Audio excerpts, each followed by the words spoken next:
Now this is case number 597 on the calendar in the matter of Willis versus Banchler. Parties have been sworn in, Judge. You may be seated. Ma'am, have a seat.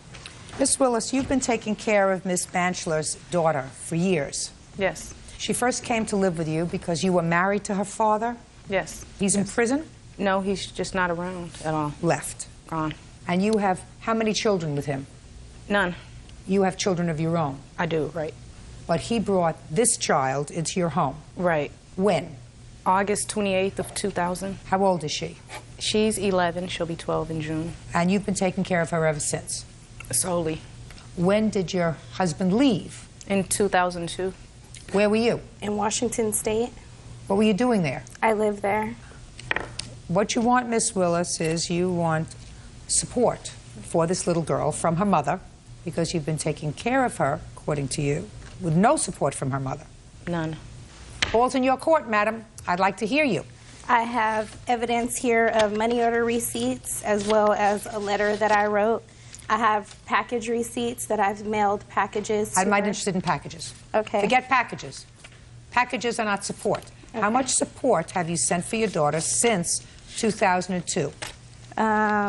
There's one for $150 here. Give me just a second. I have to do this.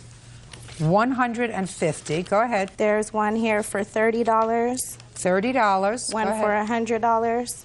One for $150. And one for $50. Who were those money orders made out to? They were made out to her father. Only one of them was made out to Oki.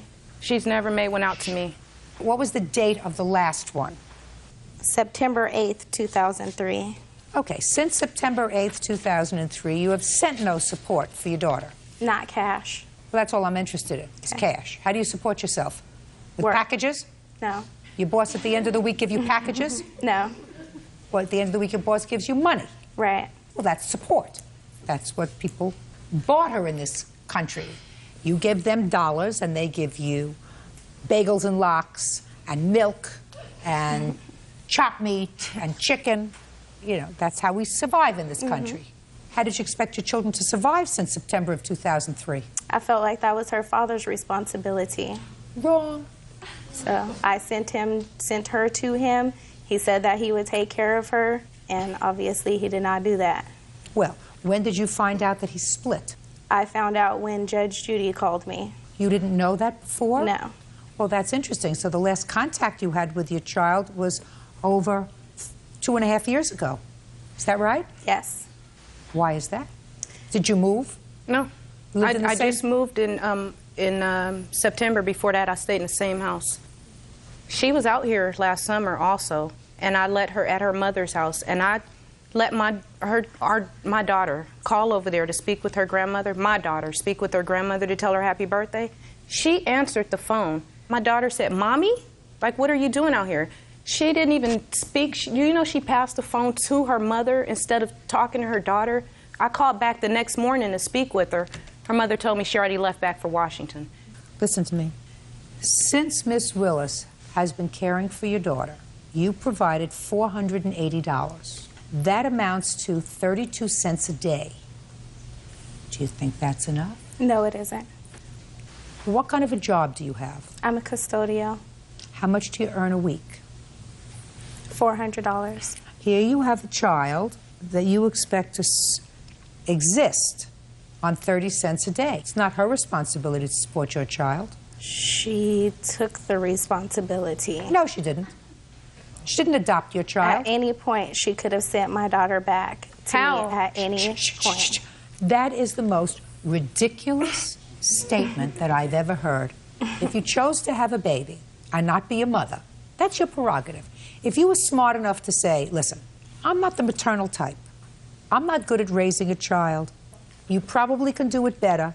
I'm going to let you do it because I can't, or I'm not interested in doing it. That's honest. But don't tell me that you've got this burning maternal instinct in your stomach and all she had to do was call you and you would have taken your daughter, because anybody who is a parent, they wake up in the morning and they go into the nursery and they say, gee, my kid's not here. You know? They don't wait 2.5 years. I didn't wait 2.5 years. I've tried on multiple occasions to call them. They told me that I cannot call or send her any more packages. Listen to me, That's what my her friend. father Listen said. to me very carefully. At this point, Miss Willis is a legal stranger to your child. At any time, you could have petitioned the court for immediate custody of your daughter. I doubt that you can do it now. I would think that any judge that would give you custody of your child at this point had to be missing one in his six-pack. However, there was a time immediately after the child left your custody when you could have done that. So you can relinquish custody of your child to somebody else, but when you relinquish custody of your child to a stranger, you pay support. And what Miss Willis is asking for, as far as I'm concerned, is a minimal amount of retroactive support for the child in the time that she supported the child. What she's asking for is $5,000 over the course of 4 years. It's a little more than $1,000 a year. Figure it out. Judgment for the plaintiff in the amount of $5,000. That's all. Parties are excused. You may step out. She had numerous opportunities to get her daughter back. I've been denied the opportunity to do it, not necessarily by the plaintiff, but by her father. Well, she's my daughter. I couldn't imagine her even going back with her. I don't accept the fact that I'm going to have a custody issue with her. She is my daughter. I will fight to the end to make sure she stays with me forever. And now the next case. All parties in the matter of Jones versus Luis Castillo. Step forward, please. Douglas Jones is suing his cousin, bus driver Dwight Lewis, and girlfriend Mary Ellen Castillo for damages to his home as the result of a fight. Douglas says Mary Ellen and his girlfriend went toe-to-toe. Mr. Jones, Mr. Lewis is your cousin, according to your complaint, and this lady with him is his girlfriend. That's correct. At some time, for reasons that I'm sure you will explain to me, you allowed Mr. Lewis, his girlfriend, and her 3 children to move into your home, a home that you shared with your girlfriend. That's correct. And any other children? Yes, 2 boys. Whose children are those? Ours. The 2 women, for some reason, did not get along. Right. And there was an altercation that became physical. And it is your claim that this altercation that became physical resulted in Miss Castillo taking a plate and throwing it against your sliding glass doors, causing the door to break. You want her to pay $600 for the glass door. Which the glass door that's been chipped, the kitchen window, she broke also. Ms. Castillo says you're lucky she's not suing you and your girlfriend because she was injured during that altercation. An altercation that was started by your girlfriend. Judge Judy continues in a moment. She starts going, oink, oink, you a pig, oink, oink. And she spit in my face and ran. So what did you do? I snatched her up when she was running. And I threw her on the ground and we were fighting. Real cases, real people. Judge Judy. Douglas Jones says his cousin Dwight Lewis and his girlfriend Mary Ellen Castillo owe for damage to his house. Douglas says the damage occurred during a fight between Mary Ellen and his girlfriend Laminda. Were you present during the altercation? I know, I was in a room next to the kitchen. Step up here. What's your name? Laminda? Laminda, you have a last name. Malik. When did they move in with you? They moved in June of '04, and the fight took place at August. It was right after your back 30th. surgery. Right, right. August of 31st of '04. Correct. What started the fight? We were in the kitchen, and the night before we had been fighting the whole night. My dad was just going to California, so he had stopped by, and she was still calling me names the next morning. It was over a washer and just things that she was like nitpicking on, you know, if I did the dishes or, you know, putting dishes to each side of the sink. I mean, it was ridiculous. It was little kid fighting, but she was still doing it the next day. When my dad came over, she stood over in the carport, and she starts like folding her arms and just staring at me, and I'm like, I'm trying not to look over at her, and she starts going, oink, oink, oink, oink, you a pig, oink, oink. That's the day before. Yeah, later on, we were cooking, and she spit in my face and ran. And at the time, she couldn't really talk because she had sores in her mouth. And so, I don't know, to me, that was assault. You know, that was assault to me. That was it. I had it, and I couldn't take it no more. And so what did you do? I snatched her up when she was running. What does that mean, you snatched her up? By her hair. So you grabbed her by the hair? Yeah. And what did you do? And I threw her on the ground, and we were fighting. Then her husband jumped in and went to go pull me off. And that's when I heard the commotion. That's when he heard the commotion. And I just had a back operation a couple of days before that. I'm sorry about that. You feeling better? A little bit. Good. Can we get back to the story, please? All right. So now he comes in to try to pull you off. Is that right? Mm-hmm. And when he started to pull me off, I felt like I was being, like it was both of them. She was still getting her, kicking me and stuff, and I'd been threatened by her the whole time. Well, he's trying to pull you off, so evidently you're on top. No, pull us apart, actually, because at the time we were both still wrestling on the ground, and I had been told many times, no, don't mess with Mary Ellen, you know, that she was going to whip my... Okay. Sorry. Where are all the children when this is going on? They were scattered all over the house. Some were playing out in the yard, and some were in the living room. The children didn't come in to hear what all the commotion was? Yeah, a couple of them came to the kitchen door after the fight had broken up. See, they've been nitpicking at each other for a while, especially Mary Ellen, because it seemed like she wanted to be the alpha female, and you don't do that when you're invited to somebody's house. I asked my cousin and them to come up here because Mary Ellen had got kicked out of his daughter's house in Georgia, where they moved into another house, and they said they had black mold, and the mold was killing them. So I said, well, come on up and, you know, stay with me. You got 3 kids, so get them in school up here and come up here. I didn't expect her to come over and take over. I wouldn't try to take over from her. Evidently, she tried. I want to know how the window got broken. After the fight went on, I think Mary Ellen was very upset about getting beat because she was promoted. She was. Come on. My cousin was promoting her as, you know, this really good fighter. She beat up 2 cops in California and all this kind of stuff. And she was upset getting beat, so she took it out on my house. You know, Did you see her throw the plate?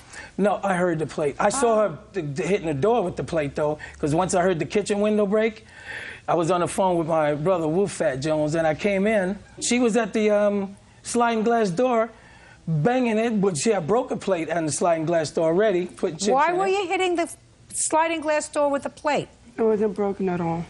Why were you hitting it with the plate? She attacked me when there was blood all over the floor, and she gave me a scar right here, and I have 4 stitches. I have 2 cuts, 4 stitches. Sounds like you got the better of the bargain. And my window still isn't fixed. I have plastic on it. You know, in Seattle, it rains a lot, and it ran up a lot of bills because I'm raising my 2 boys. I'm out on L&I right now, so I don't have a lot of money to fix the window. Labor in the industry. I got hurt at work. I work in a prison. So I couldn't get it fixed. They said that they were going to fix it. When did they say they were going to fix it? The next day afterwards, he said, well, let's go to Lowe's and find another window. And I said, no. Did you say that, Mr. Lewis? Yes, I did. Yeah. So why didn't you fix it? He didn't want a Lowe's window. He wanted it professionally done, which would have cost a lot, and we didn't have the money at the time. The reason why I didn't want him to fix my window, Your Honor, he was trying to, he changed my toilet seat with a crowbar. Let me see the estimate on the window. As long as Mr. Lewis agreed to fix it, then he's got to fix it. Well, Your Honor, he tried to fix my toilet bowl and cracked it. I don't want him to... No, he's not coming back to fix it now. Yeah, no, I don't want him to fix it anyway. Okay. He doesn't know what he's doing. Do you have a picture of the patio door? Yes, ma'am, I do. I'd like to see it, please. I took it with a camera phone, so you can still see it good, though. Quite frankly, what distresses me more than anything else is that you have 5 children there who are witnessing these That's 2 women in a mud fight on the kitchen floor. And according to your cousin, at least, you seem to think that it's wonderful that she's a good fighter. He always did. He always did. You've heard the fictionalized account. What I will tell you what truly happened. Go ahead, I'm willing to listen. When we left Georgia, we left Marietta because the house we were in had too much mold in it. Tell me about your daughter. Mary Ellen and the children wanted to go to Washington, to Uncle Dougie's house. So we went up there. He had told us, he had assured us beforehand that Laminda was not living there. He had kicked her out a year before because they weren't getting along. Where were the children, his children living? His children were there. But not their mother? No. He had hired a nanny for a while. Is that right so far, sir? That's correct. Okay. He had hired a nanny. She came over and beat up the nanny one day. That's why she had a warrant. That's why after she assaulted Mary Ellen, she had to split. That's why once we broke them apart in the kitchen during the fight, he was trying to get her out of the place before the police arrived. Mr. Lewis, when you arrived there, was she there? No, she was not. She has her own place in When Bremerton. did she come back? When he needed to have his back operation. His oldest son has diabetes. He did not trust either of us to give him his medication. We've never done it. But she had. So she had. They had been together since the kids were small until he got rid of her. Well, when she came back in, she was back in her house. She was pushing her around. She even tried to push me around, telling me to get out of my cousin's room. Which was my room at the time? No, you slept in the extra bedroom. He would let you come in there once in a while. No. Okay. For whatever. Becoming clear to me, why did you eject her from the house? She's been gone for at least a year and a half, maybe 2 years. Well, she liked going out a lot, you know. And she liked to party. Exactly, yeah. And that wasn't good for your children? No. Mr. Jones? Yes. There's a reason why you tell the mother of your children she can't live in your house anymore. Right. I mean, I don't have to go into all the details. We actually parted our own ways.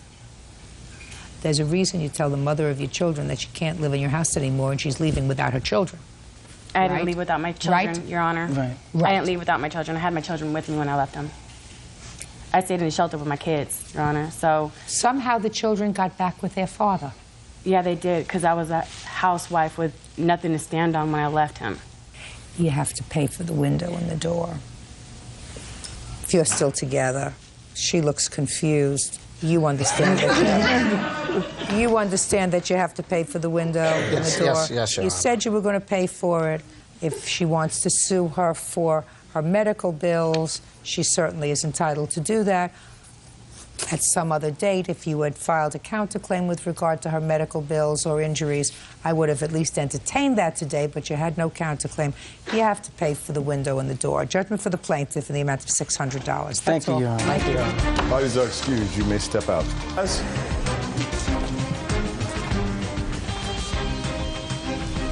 Yeah, this is case number 586 on the calendar in the matter of Garza versus Palacios. You're welcome, Judge. Parties have been sworn in. You may be seated. Folks, have a seat, please. Mr. and Mrs. Garza, is this your granddaughter? Yes, ma'am. Step up, please. Who's going to speak? Then you can sit. I know that you're going to be very happy. I'm going to let you sit down. Thank you. See how happy he is? Look, he says, I'm off the hook. I'm sitting down. Nobody's going to ask me a question. I can sit here and relax. Is that right? Yes, ma'am. Good. Mrs. Garza, you are the owner of an automobile. Yes, ma'am. And you allowed your granddaughter to borrow your automobile. And when you got your automobile back, it was severely damaged. And it is your claim that that's as a result of this young lady driving the car while intoxicated and having a couple of accidents, causing the car to be impounded. You want her to pay for the damage. Right. But you have no first-hand knowledge of this other than the fact that you gave permission to your granddaughter To use the truck. to use the car. It's a truck. It's a truck? What kind of a truck is It's it? a Dodge Ram. And when did you give your granddaughter permission to use it? On the 13th of August. Had she had possession of the car? Was she regularly driving the car? She lives with us, so she runs errands and she does her thing in the car. Yeah. I see. Do you want to sit down next to your husband? Because now I've answered the questions that I have except for the damages and what they cost. okay. So why don't you sit down next to your husband? What's your first name? Jessica. How old are you? I'm 19. Do you work? No, I don't. What do you do? I'm a student. You said that... I'm a student. Where are you a student? I'm going to a GED program right now. When did you start? I've been there for a few months already. What did you do before that? I just was at home. Who else lives in your grandparents' house other than you? My son. So that's what you were doing. How old is your son? He's 4. Your grandmother let you borrow the truck on August 13th to do what? I was just going to use it, go out. Where was your son? He was at home with my grandparents. You were going to use it to go out where? To go party. What time? I'm not sure what time it was. Give me an approximation. It was probably 7 in the afternoon. 7 o'clock is usually referred to as the evening. Oh, in the evening. I'm sorry. How did she get possession of the truck? I went to go pick her up. She a friend of yours? She's my cousin. Where were you going? To another friend's house. For what? Just to go hang out. Name of the friend? I don't know whose hard house it was. questions are going to follow. These are easy questions. Well, we went to go pick up Andrew at his friend's house, and that's where it was at. That's where we were at. Andrew. Who is he? I know that that's who you are, but who are you? Oh, he's Is he your friend? Your yeah, boyfriend? he's just a friend. Okay, so in the early evening, Jessica gets in the truck, leaves her 4-year-old responsibility with her grandparents, which I assume is the standard operating procedure in the house, so she could go hang out and have a party. She picks you up. How did you get possession of the truck? My understanding, it was about like 6 o'clock in the morning. 6 o'clock? How did we get from 7 o'clock at night to 6 o'clock in the morning? I don't know. Time just flew by, and by the time we knew it, it was 6 o'clock in the morning. How old are you? I'm 21 now. What do you do? I'm a customer service representative. So you're employed? Yes. Thank God for small favors. What about you? Do you work? Yes. So before you know it, it got to be 6 o'clock in the morning. Where were you at 6 o'clock in the morning? We were going to... No, you, not we. You. I was in the truck. You were in the truck at 6 o'clock in the morning. Where was your son? He was at home. So you were in the truck at 6 o'clock in the morning, and how did Elaine get possession of the truck? Jessica? Because we were going to stay the night at my parents' house, and... The night was over at 6 o'clock in the morning. I know you have trouble with that, but it's 6 o'clock in the morning. Now it's morning. We were going to my parents' house, and they had asked to borrow the car to go to the store, and the store's just down the street from my parents' house, and I let them borrow it. Told them to come back, and... They never came back? They never came back. Is that what happened? That's what happened. Well, when she got out of the truck, who got in the driver's seat? I believe I did. Well, yeah. My understanding, let me put it that way. Because the night, it's a big blur to me. It really is. Did you just say the night is a big blur to me? Yes. I don't really remember a lot of what happened. What about you, Andrew? Do you remember what happened? A little bit of it. Well, you want to stand up here and tell me what you remember. After we used the truck, we went to my grandmother's work to pick up some money for gas. What'd you need more gas for? Because I was going to go pick up some clothes from my mom's house. Okay, so you're on your way to your mom's house. You've dropped her off. Two of you who have a marginal recollection of what happened on that morning because you were both what? Intoxicated. What about her? Was she intoxicated? Yes. Is that right? No, ma'am, I wasn't. Had you been drinking? A little bit. The car was in how many accidents that morning? 2. Tell me about them. Who's going to remember to tell me about them? A car had backed up into us at APAC. And after that, we had left because the police came. They let us go because it was on private property. And we were heading to my mom's house, and that's what happened when we wrecked. Now, slowly tell me what happened when you were going to your mom's house. Well, when I was going to my mom's house, I went to under the mall where we parked cars. I went on the very bottom, and then there was Who was driving? Me. Who was driving when the first accident happened? I was. What was she doing? She couldn't drive. She was drunk. I was. Well, what about you? I wasn't as intoxicated as her, but I was just. Yes, he was. Judge Judy continues in a moment. You made a mistake, you had a baby. You visited that on your grandparents. And it would seem to me that what you're supposed to do is make their life as simple as possible, not more complicated. And later today. They're on little mini bikes and skateboards, and I've actually seen them blocking traffic. Who does that? My friends. Is he one of your friends? Yes, ma'am. Who was out there that day?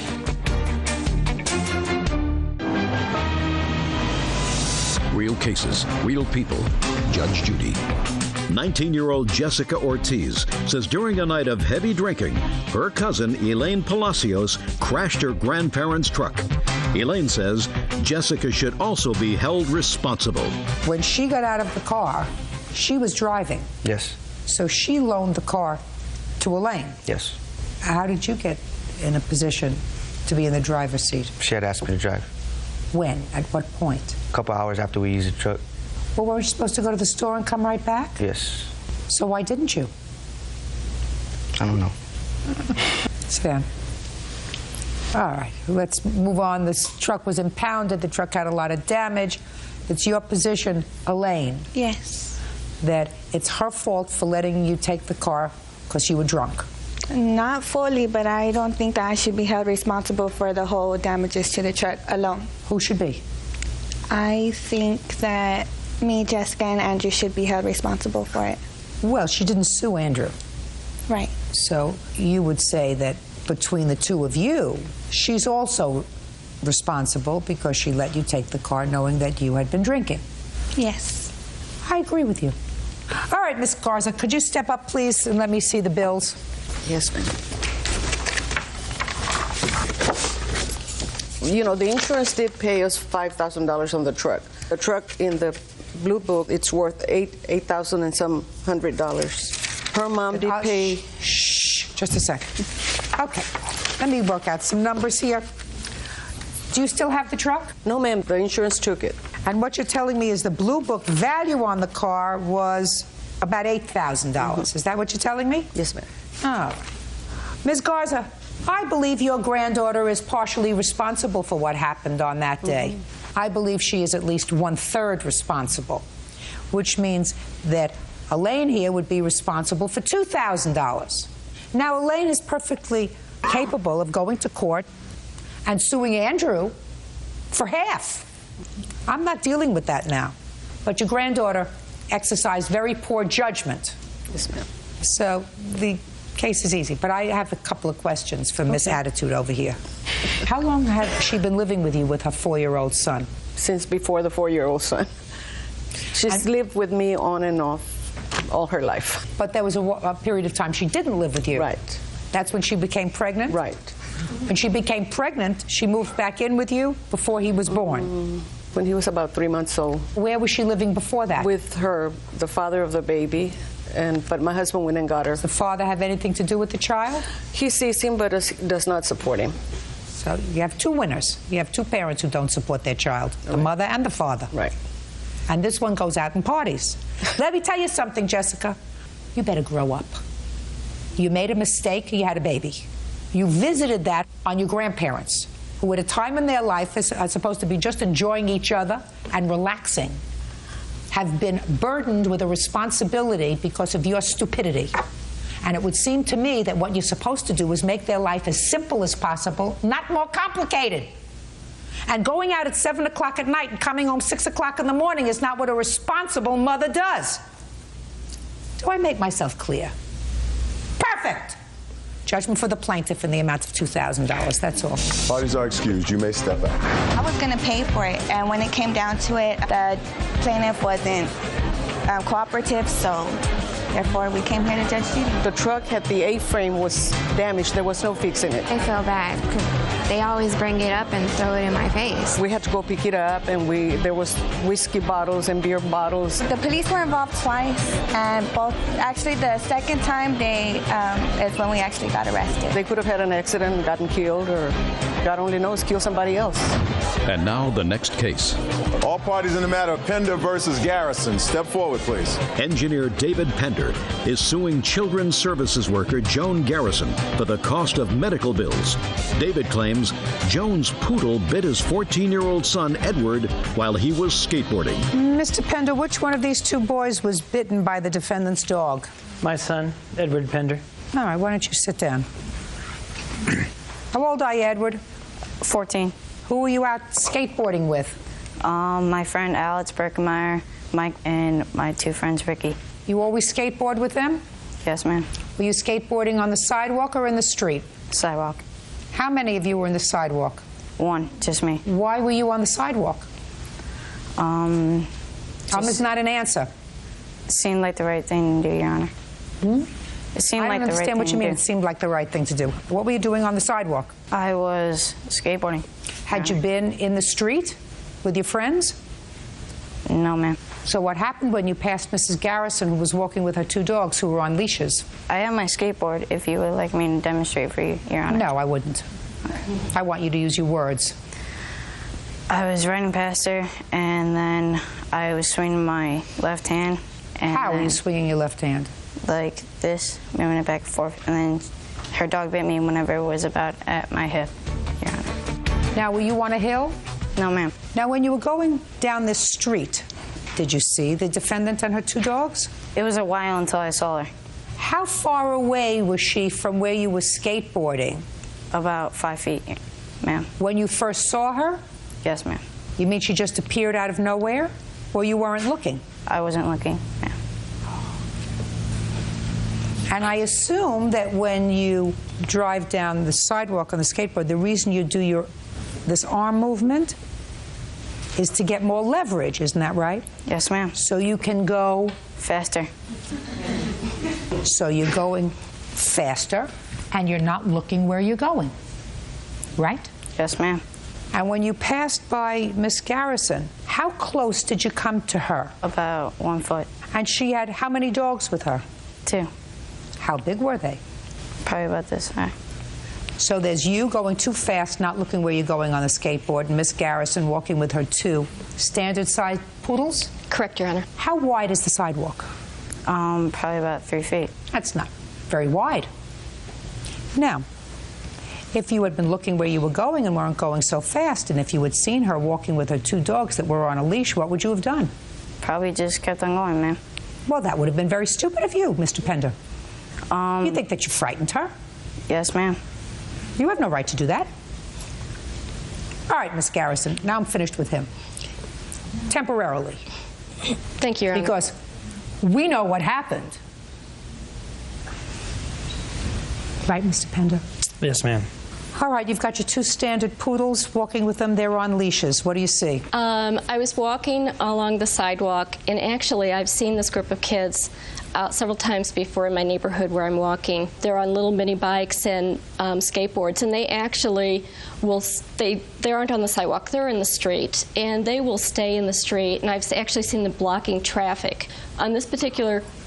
Who does that? Not me, Your Honor. Who? My friends. That's not nice. Is he one of your friends? Yes, ma'am. Who was out there that day? No, ma'am. Oh, he's just here just because he wants to come to court? No, ma'am. What's he here for? He was there because he was the one that was helping me, trying to get her. Because she wouldn't stop whenever I was calling her. Now listen to me, sir. Was he with you that day on his skateboard? Yes, ma'am. Well, it's either yes or no. 2 seconds ago it was no, now it's yes. So he was on his skateboard. Yes, ma'am. So he was one of the kids that, according to you, was in the street because you were the only one on the sidewalk. Yes, ma'am. So he's one of the people that she's talking about, according to you, that was in the street that day blocking traffic. Yes, ma'am. So I'm walking my dogs, and I see them coming down the hill, and this young man decided to leave the street and ride off, and I actually have pictures of the area. And you can't see, but he took a drive. He got out of the street through a driveway and basically rode his skateboard right into me. Okay. So he was riding in the street with his friends? Yes, he was. No question in your mind? No. And then at some point, he went up through a driveway and decided to come down on the sidewalk. Correct. And he got bitten because your dog was frightened. I didn't know what was happening. I was concerned. I've seen these kids before. Got bitten on the hand? Where were you bitten? On my left hand, Your Honor. Your Honor, he showed me his elbow. And I don't care whether he showed you his elbow or he showed you his hand. Whose fault was it? Hers, Your Honor. You're supposed to be smarter than a poodle. I am sure your father raised you in the hopes that you would be smarter than a poodle. That's right. So if you frightened her poodle because you were doing the wrong thing, that's your fault. The poodle wasn't chasing you down the street, was it? No, ma'am. Huh? No, ma'am. That's what happens when you do the wrong thing, Mr. Pender. You do the wrong thing, sometimes bad things happen to you. And you got bitten. Just because you got bitten doesn't mean it's her fault. You and I know exactly what happened that day. That's right. All right. Anything you want to say to me, sir? No, ma'am. Perfect. Perfect. Case dismissed. That's all. Parties are excused. You may step out. Yeah, this is case number 578 on the calendar in the matter of Cabanero versus Taru. Thank you. Parties have been sworn in, Judge. You may be seated. Folks, have a seat. Mr. Cabanero, Miss Taru was formerly your girlfriend. Yes. You have a child together. Correct. How old is that child? 7 years old. A little girl. Yes. And you have an order of visitation with the child. Yes. You are currently married, I assume, to this lady. Yes. And you have 1 or 2 children? I have 2 children and 1 on the way. According to your complaint, during a scheduled visitation, you noticed that your daughter had a recurrence of a severe eczema problem that she suffers from. Yes. You tried to contact her mother. Her mother had turned off her cell phone. So you contacted the child's grandmother, Correct. Miss Taru's mother, and you told her that you were planning on taking the child to the doctor. Yes, ma'am. Then you went to work. That's correct. Miss Taru became upset that you planned to take the child to the doctor. She came to your home when your wife was at home, and according to you, broke your security door. Yes. Ms. Taru says you owe her over $4,000 in child support, so what are you complaining about? The child support's getting taken out of my check. My check's getting garnished every week. What is the child support order that you have for your daughter? It's, I believe it's $400 something a month. How much is this child support order? $214. $214 a month. Correct. He does have another child, is the reason that they take more than just my amount out. He has another child with a mother that also garnishes wages out of his check. Is that right? Yes. You got a lot of children, Mr. Cabanero. You must be very rich. With children, yeah. Those are your riches, sir. But sometimes you have to think with this. Do you understand? Yes. Now you can stand up. Your name is Mrs. Cabanero, and you tell me, Mrs. Cabanero, what happened when Miss Taru came to your house? Lena made arrangements with my mother-in-law for the daughter to come over for the weekend on February 11th.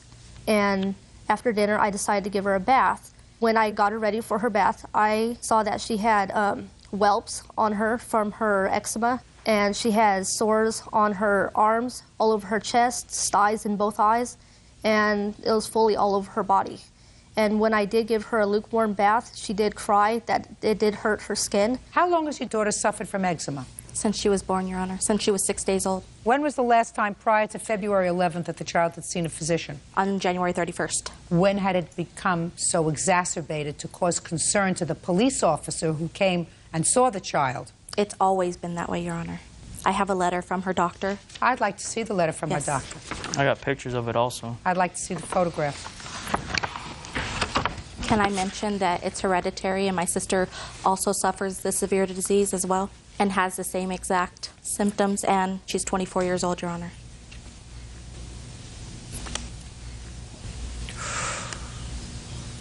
And that was just recent pictures. I have a couple of questions for you. Sure. This letter from the doctor, which you furnished me, correct, says that you told the doctor that Alexa, that's your daughter, correct, was found with her stepsister involved in sexual play. Correct. How old is that child? At that time, she was 2 years old. And how old was your daughter? I want to say 5. So they're baby playing. Correct. All right. What I need, because he says that he couldn't get this eczema under control, so we sent you to a dermatologist. Yes. Doctor. I'd like to see a report is when you last took the child to see Dr. I don't have a statement. Well, with when me. prior to February 11th had the child seen Dr. The beginning of January. This is too serious a condition, madam, to wait 6 weeks. No, Your Honor, I have several medications that my daughter is on that I use on a typical basis. Did the police officer who responded that day tell you better take this child immediately to the doctor? No, she suggested that I take her to the doctor, or she would have, well, yes, actually, yes, you're right, correct. Or that she would call an ambulance and have You're her absolutely right, because the police officer who responded that day viewed this situation as critical enough to say, unless you guarantee me that you're going to take the child immediately to the doctor, she's taking the child by ambulance to the hospital. Correct. So when did you take the child to the That same day. dermatologist? Oh, I didn't take her to the dermatologist, Your Honor. I took her to the regular doctor because it was a Saturday. When did you take her to the dermatologist? She hasn't been, Your Honor. That's neglect. I have no medical coverage right now, Your Honor. I don't care what you have to do to get enough money to take your child to the dermatologist. Your doctor, in a letter that you gave me, madam, from your doctor, the doctor says, this problem is so serious and so intractable that I cannot treat the child. Correct. So I referred her to a dermatologist, which you didn't take her to. He also doesn't provide medical coverage for my daughter, Your Honor. What difference does that make? He said, because listen to me very carefully. I read your answer. Your answer said that you got angry, that he was going to take the child to the doctor. Correct. So you went over to pick her up. I did. And it would seem to me that on February 11th, since you haven't had the child to the dermatologist since the beginning of January because you have no medical coverage, that if the child's father was prepared to take her to a doctor to look into this situation that was unremitting while in your care, you wouldn't get angry. You would say, thank you. No. Thank you. Not, she's mine and I'll take care of it. Your Honor, Listen to me. That's what a mother does. A mother does not say, I'm not going to let him because that's my job and he has no right to do that. Mother says, if I don't have medical coverage and my husband doesn't provide enough for me to take the child to the dermatologist, if the child's father's going to do that, let him. That's great just as long as the child gets cared for. So the fact that you went over there and made a fuss over there that day is stupid. I did take my daughter to the doctor that day. I could not take her to dermatology that day. The doctor says he can't help her. This is the letter you gave me. The doctor says I cannot help her. That was a Saturday. Did you take the child to the dermatologist Monday? No, because my coverage ended. Is she not following me? I could not. Is she not following me? Judge Judy continues in a moment. I asked about the door. This getting to the door. Get there faster. I'm losing patience with the door when I'm looking at it behind like this. I'm losing patience with everybody. And later today, she got in her car, whipped out her driveway, and drove off real fast. And it was an older dude. He kicked her car. Nasty. Nice little kick. For no reason. Just stupid. Real cases, real people. Judge Judy. Alex Caballero says his child's mother, Lena Teru, damaged his front door by kicking it. Alex also says Lena is neglecting their daughter. You got bigger problems than a door.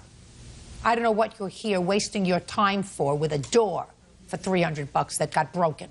I would save my energy and my time off from work by pursuing, if you feel as if you can provide the child with a better situation, with pursuing either more liberal rights with regard to this child's medical care or custody of this child if you feel as if you can provide for the child so that a child doesn't have to have these kind of welts because these two people can't provide the child with appropriate medical care. Do you understand? He now provides medical coverage for us, Your Honor. It's not good enough. I guarantee you that if he was walking around with this on his behind, or you would have gotten yourself to a doctor and had it taken care of. Guaranteed. On his knee. And the fact that this child is 7 years old and has no voice, and you have to be this child's voice, is to me an abomination that you would allow the child to walk around for 6 weeks like this. Now, you want to talk about your door? Yeah. How did the door get broken? When she, after that incident, I had a phone conversation with her stating that she was going to come over and pick up the daughter. I stated to her that her daughter needed to see a physician that day, and then she continued to call me names over the phone, so I hung up on her. I asked about the door. This getting to the door. Get there faster. I'm losing patience with the door when I'm looking at it behind like this. I'm losing patience with everybody. She came to the house, continued to ring the doorbell. I answered the front door, and we did have a security screen door. She asked for her daughter. I told her no. And she continued to say, I'm going to kick you, I'm going to kill you. As soon as you come out of here, I'm going to get you. And I told her, if she don't get off my property right now, I'm going to call the sheriffs. And as soon as I said that, she started to pull and bang and yank on the security screen door. You have a picture of the door? I also have a witness, that my neighbor, that also seen all of it. Is the witness here? Yes. Yes, ma'am. All right, let me see. Where's the witness? He's in the back. Okay, let's bring out the witness, please.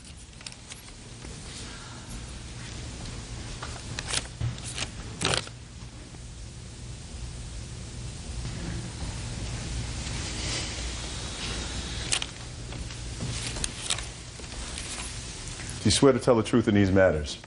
Yes. State your name for the record, please. Travis Smith. Mr. Smith, are you a neighbor of these people? Yes, I am. All right, I'm going to direct your attention to the 12th of February of 2005. Were you home on that day? Yes, I was. Did you witness an altercation between this defendant and the plaintiff's wife? Yes. Would you tell me what you observed, please? I heard a bunch of yelling and screaming. What did you hear? I heard, open the door, give me my kid, something to that effect. A lot of profanity. By whom? Defendant. At the time, I didn't realize it was actually her that was screaming the profanity. I thought it was the people down the street that were fighting. I came outside, and when I noticed that it was actually coming across the street, I approached her, just trying to figure out what was going on. What did you say to her? Basically, I asked, what's going on? Because I'm new to the neighborhood. I want to, trying to learn my neighbors. And okay, she said, what's going on? And she said, oh, I'm trying to get my baby. They have my baby, and she won't let me have her. She goes, I have the cops on the way, and I walked her out onto the sidewalk, and I said, well, if the police are on their way, then why don't you stand here, calm down, let the police do their job. Okay. Is that all you saw? Pretty much. Can I mention my side of what he said? Go ahead. When he came outside, he asked me, is that Alexis and Alicia fighting again? And I said, no, it's me screaming at her to give me my daughter. Is that what you said? No. I didn't even know her name at the time. I didn't even know he had another daughter. That's how new to the street I was. He might have said Alex and his wife fighting again. I said, are they fighting again? I thought it was people down the street. He had said that they were fighting last weekend, the weekend prior to the February 12th. No. She was so upset she doesn't know. Well, the only thing she wasn't upset about, the only thing Miss Charu wasn't upset about was this. That's... You owe him the money for the door, madam, $322. Judgment for the plaintiff in that amount. That's all. Parties are excused. You may step out. I just want to get my daughter taken care of, and I just want her to take responsibility for the actions she did. I think she's jealous, and because that was her first love, and I came in between. I told her I'd kill her. She didn't give me my daughter. That's right, I did. And now the next case. All parties in the matter of Lang versus Lewis Finch. Step forward, please. Legal assistant Mary Lang is suing 16-year-old Timothy Finch Jr. and his mother, Octavia Lewis, for the cost to fix her car. Mary says Timothy dented the vehicle by kicking it. Miss Lang, it is your claim that this young man dented your car. That is correct. By kicking it? Yes. Mr. Finch says that it was not him. Okay. When did it happen and where? On February 3rd of this year, I was getting into my car. The defendants and some other kids were across the street, and they were throwing snowballs at me. I then got it. How many kids? There's a bus stop there, and the kids, there's a high school down the street, and the kids stand at that bus stop. So how many About kids? 20. Go ahead. I then got into my car, and I backed up, and I stopped at that stop sign where the bus stop is. And the defendant was standing at the bus stop, but he was standing out in the road, not exactly on the sidewalk. What specifically about the defendant caused you to remember him? He had a camouflage jacket on. Anyone other than the defendant wearing a camouflage jacket? No, Your Honor. Just one? Yes. Judge Judy continues in a moment. Real cases, real people. Judge Judy. Mary Lang claims 16-year-old Timothy Finch Jr. vandalized her car by kicking it. Timothy says Mary's got the wrong guy. Okay, tell me exactly what you saw. Well, I had to go a little slow because I was watching out for these kids that were in the road, and there was another car coming this way, and I was making a right-hand turn. So I was looking to make sure that I wasn't hitting these kids or whatever, and I saw the defendant kick my car in the passenger side mirror. What did you do? I then pulled up to see if there was any damage, and there was. There was a nice dent in my car. And I went back to my apartment, and I called 911. My apartment is right across the street from the bus stop. Okay. I want to hear what Mr. Finch has to say. I had detention in school, and I got into a problem earlier in the week in school, so they wasn't going to let me out the building until they knew the bus was exactly coming. So when I left out the school, I was walking down the street, and all you heard was like, oh, like they was yelling, like we thought it was a fight or something. So we walked down there, and then it was a Caucasian, like a heavyset boy was across the street, and other kids was running at him, tackling them, jumping on them, and then they was throwing snowballs at her also. And then they kept on throwing them, so she went in her doorway, she called the cops. And then I guess the cops ain't come, so she got in her car. She whipped out her driveway, and then she drove off real fast and turned the corner. I was standing next to her, and then there was a whole lot of other people in front of me. And then when she turned, it was an older dude that was out there that ain't go to school. he kicked her car. She stopped, and when she got her car, she said, "You're going to pay for this damage at my car." She was looking at the dude right in his face when she said it, and then she bagged up, and then she went in her driveway, and then she got back in the doorway. What did this dude look like? He was dark-skinned. He had a camouflage coat on, he had a black hoodie, and he had a braids on, but he had a hat on. Had you ever seen him before? I seen him. He come up to our school mostly every day. But he don't go to our school. He just come up there mostly every day. What does he do at your school if he doesn't go to school there? He just come up there every day. He just be out there talking to everybody. Every day? Every day. So you've seen him 50 times? Yes. And no question that you could identify him? Yes. You have a police report? I do, Your Honor. I'd like to see it. Now, they took you off the bus, is that right? Yes. Did this older guy also get on the bus? No, when once she called the cops, him and the other two dudes that was with him, they went off back towards, I don't know, towards Granite. That's the street back that way. Now, when the police took you off the bus, did you tell the police at that time that you could identify the true perpetrator because he came to your school every day and you know who he is? Did you tell that to them? No, I didn't. Well, you just told me, and it would seem to me logical, Mr. Finch, that if you had not committed this crime and the police took you off the bus, you would have said, listen, it was this older dude who comes to the school every day, who I know, because I've seen him at least 50 times. I can point him out to you. I would tell that to the police like that. This young lady, step up, whose name is? LaToya. That LaToya, who was standing right next to you, right? That's what you said. Yes. You saw exactly what he saw, right? Yes. You were waiting for him because he got detention? No, I was also in detention. Everybody's in detention. Now, after he got pulled off the bus, were you on the bus with him? Yes. Did you get off the bus? Yes. Did you tell the police that it wasn't him, it was this other guy? He told me about this other guy who did it. Yes, I told them when they were on the bus. You told that to the police? When they were on the bus, we pointed to people, the two boys that actually did it, to her car, but they didn't take them. They took him and another boy. Are you telling me that you told the police that it was boys on the bus who caused the dent to her car? Yes. Sit down. He says they had walked away already. Okay. Can I see pictures of the car, please?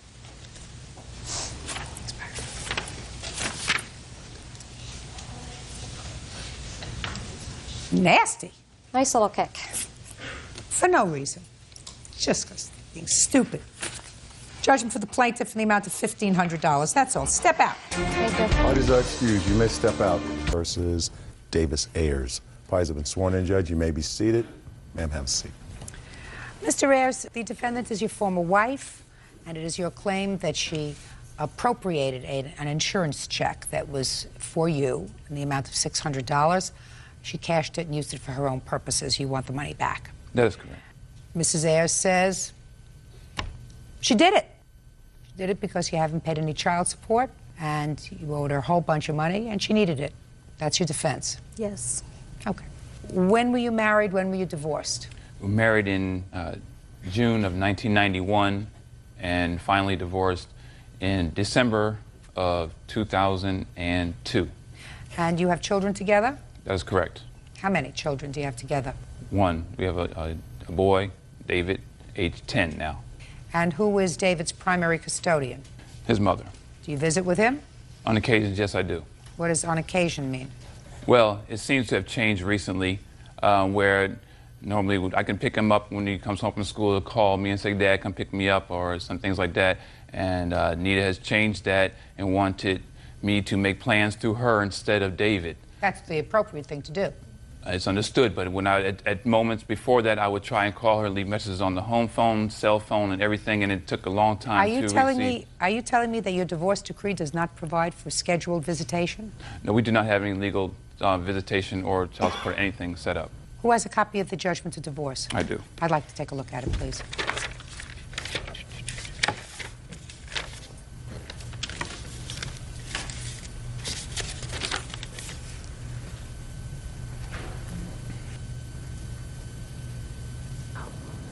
Just curious, Ms. Sayers, what was the problem with securing jurisdiction for a divorce? Because this is a bizarre situation for me, where you have a divorce, an absolute divorce that doesn't mention the issue of the marriage, child support, visitation, custody, all the things that are usually encompassed in a judgment to divorce. This does not. Can you explain that to me? Yes, I had an option of either spending a lot of money and getting a divorce that did encompass visitation and custody, or spending less money. Since I was doing it by myself, he would agree to the divorce, but he wouldn't pay anything toward it. So the least expensive way for me to end it was to get one that didn't have all that in it. So that's So he agreed to this kind of a divorce as long as it didn't cost him any money? Yes. Can I say something? Yes, you can. Reason I did that way is because I actually found a $100 check that I had given her, a duplicate, in 1995 if she wanted a divorce, and I gave her $100 towards it, and she decided to do whatever she did with that money also to not get the divorce. And then... How long have you been separated? Since 94 or 5 or something. Most of our married life we've been separated. We've lived together for a total of, we tried to put it together about 2 years. Gotcha. And David has been in your primary care during all that time? Yes, he has. Okay. Mr. Reyes? Yes. Your former wife carried you on her insurance, is that right? Yes, she did. Until what year? Until the divorce went through, and even after the divorce, when I called Blue Cross Blue Shield, they said I was still on there, so I don't know whether she was going through the emotions of taking me off or whatever. Whatever, so she kept you on the insurance? Correct. That was really very nice of her. It is, and I accepted it, and I thanked That her. was lovely of her. What kind of work do you do? Right now, I am unemployed. I'm a temp agency, and I work part-time at a grocery store, but I'm not working full-time anywhere. Well, what have you been doing since 1995 when you separated? I've been working off and on jobs, and I was working on a good job, and my past has basically messed up my work. I had a good job, really good job, and I lost it. And I must say, last year I lived most of it on inheritance from my grandmother, and I was very blessed. How much inheritance? She left me approximately, was it about 10,000? Look at her. Look at me. Okay, about 10,000. Of the $10,000, how much did you give Miss Ayers for David's support? Actually, it wasn't directly towards David's support. I gave her about at least $900 to pay some bills for her within where she was living, and I put $500 in my son's savings account. So you gave her a total of $1,400 for the year? I'd say that, yes. The year prior to that, how much did you give her? I have a number of check stubs just showing her approximately about maybe another total of, I don't know, within the years of the separation from 95 that you're asking. I don't know the grand total. Your Honor, I'd say about 5,000. Every now I would give money, and also when we go shopping for school clothes. I don't want to hear about school clothes. Okay, well, I'm not interested. Because did you get $1,400 from him last year? $500 for David, $900 towards bills? I got $900 toward bills, that's all. And he says he put in $500 for David. So in the year 2002, you got a grand total of $900 from him for the entire year. Is that right? Yes, but it wasn't child support. It was for bills. It was, we were attempting to get back together, and he was attempting to move to Charlotte to have something to do with his son's life. And at that time is where I added him to my insurance, and we knew it might not work because we tried before. And we said, okay, I'll put you on the insurance and get some things done, some medical things. And his gesture was he bought me a ring and for Mother's Day, and he paid for my storage fee for 1 month and my car note for 1 month. That was the $900. He's since taken the ring back, and I did keep the $900. I didn't take it, but I have. What do you mean? You mean she gave it to you? It was upon discussion and mentioning why would you want to not want to be with me and love me, but wear something that is monetary that I gave you as a replacement of her wedding ring that you and I lost. And when she handed it, held it up, is this what it's about? And yes, I took it, so we didn't fight over it. She gave it to me, and that's it. We did. Can I ask you a question? Yes, sir. Mr. Ayers? Yes, ma'am. It is my assumption, sir, that for most of your son's life, you have been a father who has not supported him. Is that right? No, that's not correct. $900. Let us assume, sir, that I say that the $900 that you gave her last year was for your son, for support. And let us assume that I believe everything that you say, that since 1995 you had given her a total of approximately $5,000 for No, your that's son. not correct. I have many pay stubs here that add up to more than that, and some pay stubs that I How check. much? Give me an idea. I'll give you an idea of about another 8,000. So in 8 years is what you say. Just a second. Of course, Ms. Ayers, So in 8 years, you're telling me that you gave your son $8,000 towards his support. Is that what you're saying to me? Yes, I would say so. Fine. Okay. That is about $1,000 a year. Is that right? That's correct. That's not enough. Judge Judy continues in a moment. You've been a deadbeat for 8 years. That's not correct. That's not Deadbeat, sir. You cannot feed a guppy, a goldfish, for $1,000. And later today, Miss Smith, you would agree that some of those pictures are pretty miserable. Yes, they are, Your Honor. How do you explain that? I'm embarrassed by those pictures, to say the least. real cases, real people. Judge Judy. Robert Ayers says ex-wife Anita Davis Ayers owes for illegally cashing his settlement check. Anita claims Robert is a deadbeat father. Listen to me, sir. What I want to understand is where you get the chutzpah, gall, to sue her for a $600 insurance refund check where she was nice enough to put you on her insurance, where you've been a deadbeat for 8 years. That's not correct. That's not Deadbeat, sir. You cannot feed a guppy, a goldfish, for $1,000 a year. And you want for her, who has been the sole support of your child, probably all of her life, with the exception of the few years when you had a good job, to take money out of her bank now that she already put in because she was pretty much annoyed with you, and give it the $600 to you. And I'm going to tell you this, sir. I'm going to grant your judgment and hold it in abeyance for the following period of time. Listen to me very carefully. Yes. You will go into the local family court where you live. You will file a petition for visitation for your son and ask the court to set an order of support retroactive to the last moment that you gave her money. Do you understand? Yes. When you do that, and you have started to pay regularly for 3 months, I will release the check for $600. Do you understand? Do you understand me, sir? If I have you to, are yes. absolutely entitled to the $600 that she got by way of an insurance check that was designated for whatever surgery you had. It was her insurance. She was nice enough to put you on her insurance. You are absolutely entitled to I would have never done that. Just It was listen fun to me discussion. very carefully, sir. You are absolutely entitled to that. And I'm going to grant you your judgment and hold it in abeyance. When you are paying a child support order regularly, you can have your money. Do I make myself clear? That's all. Step out. Parties are excused. I don't feel like it's right. I think the judge made the right decision. I wish you would have done this earlier, and we could have just given me the check and it would have been okay, because everything could have been cordial. He's never given me anything near $8,000. No problem. I'll take care of my son, and I'll pay him and take care of him. I'll do that. No problem at all. He does very little. The little that he does, have to prod him to do it. She's a Judge Anita, and she wants to run things her way. You can call me Judge Anita, but sometimes you have to be a strong person just to make things happen. I have to do what I have to do, and I'll stand up and strong man like I've been doing before, and I'll do whatever I have to do to take care of my son. If you keep on letting the person use you, they'll keep using you. So you just have to cut it off and pay the consequences. And now the next case. All parties in the matter of Weekly versus Smith. Step forward, please. Irish dancing teacher Patricia Weekly is suing dressmaker Valerie Smith for the money she paid for dance costumes. Valerie is countersuing for the unpaid balance. Miss Weekly, Miss Smith, according to what I read, was commissioned by you to make some costumes for a young dance troupe who were doing some Irish dancing in competition.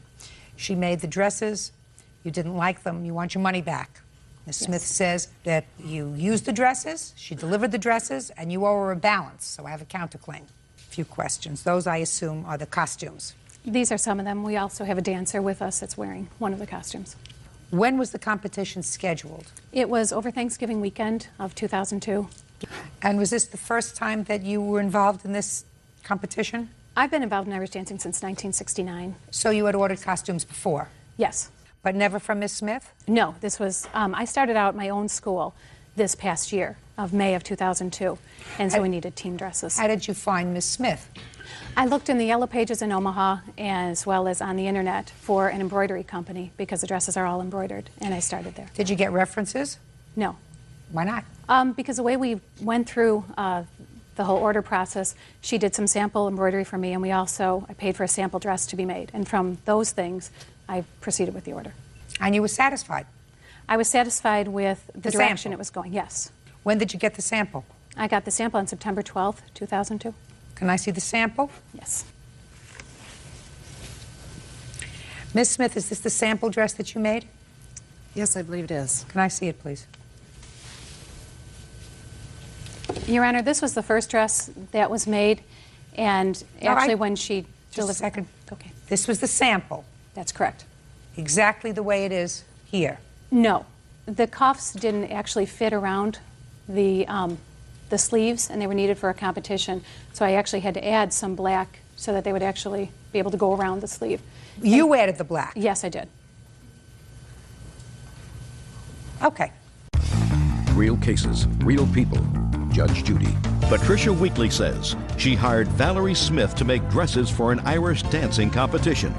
Patricia says the dresses were a disaster. All right, so you got a dress. You got one of the costumes on September 12th. You were satisfied with it. You told her to proceed with the order. What happened? After that, I had given her a sample of a dress, what Irish dancing dresses should look like, since this was a new project for Val. And she had the use of this dress. I provided her patterns, and we started working on the dress. There were some irregularities in that sample that she said she would actually remake it and was embarrassed of that dress. So I was confident, based on our conversations, that it would go in the right direction. We had appointments for 5 different fittings. She showed up at 2 of them. And on the first fitting, she came. The dresses weren't done. There were 4 out of the 6, and they were in various states of completion, and tried them on the girls. Took measurements, made notes on things that needed to be fixed, and let down, taken up, taken in. And then... when did she deliver the dresses to you? It was somewhere between 10 and 10:30 p.m. on November 27th, the day before Thanksgiving, at my home. How many costumes did she deliver? She delivered 6. Did you look at them? They were all bagged up on hangers, ready to go. The answer is, did you look at them? Not immediately, no. So you didn't look at them before she left? No. When did you look at them?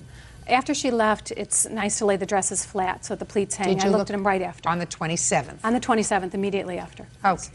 Did you call her on the 27th to register any dissatisfaction?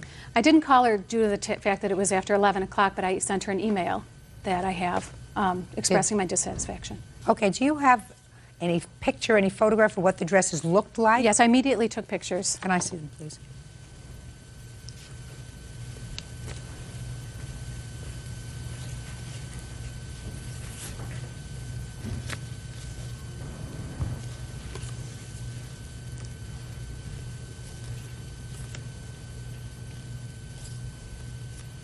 Have you seen these photographs? No, I have not. I'd like to look at them. Your Honor, if there's any way you could look at the dancer in the dress, the pictures are one thing, but to see one of my actual little girls that takes dancing for me in the dress is... I'll do that in a minute. Thank you.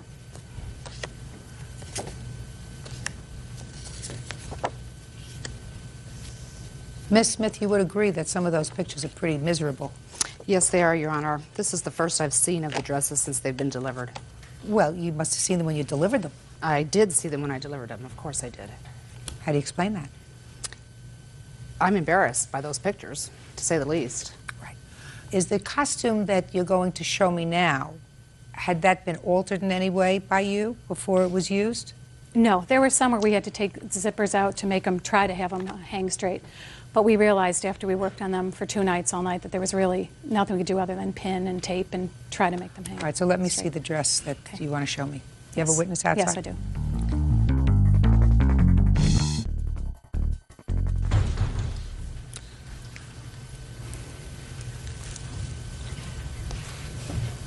Okay, stay right there. Okay. Turn around. Oh, that's awful. I'm not you. You're adorable. Oh. Dress doesn't fit. Okay, why don't you go have a seat? Okay. Did the girls use the dresses to dance? Yes, they did. Given that the competition was the day after Thanksgiving, there was, and half the team had left for Chicago. Okay. Nothing to do. I'll hear you. Thank you, Your Honor. This is the first time I've seen the dresses. I did receive the complaint from Ms. Weekly, but this is the first time I've seen the dresses and the problems that are with those dresses. As I recall, when I delivered them, they were not in that type of condition. However, after they've settled, I don't know what could happen to that type of costume with the weight. The skirt is rather heavy. Stand up. Turn around. Your Honor, this dress... Shh. Turn around. That doesn't fit. No, that does not fit at all. Right. I agree with you. And you wouldn't expect to be paid for that, would you? Not in that condition, no, ma'am. Sit down. And you delivered the costumes the day before they were scheduled to leave. Is I that right? delivered them by the day she specified I could deliver them the latest Well, by. and I understand that, but when you're delivering dresses at the last minute, you have to assume the consequences of them not being right. Sure, I understand. Of course. So she paid you $2,400. The dresses are awful. She gets her money back, and you get nothing. That's all. Parties are excused. Thank you, Your Honor. You may step out. Thank you. Judge, you may be seated. Who's Powell? Me. Stand over there. Who's McCormick? Right here. Ray. You may stay. Whitfield. Me. It was your truck. Yeah. Yes.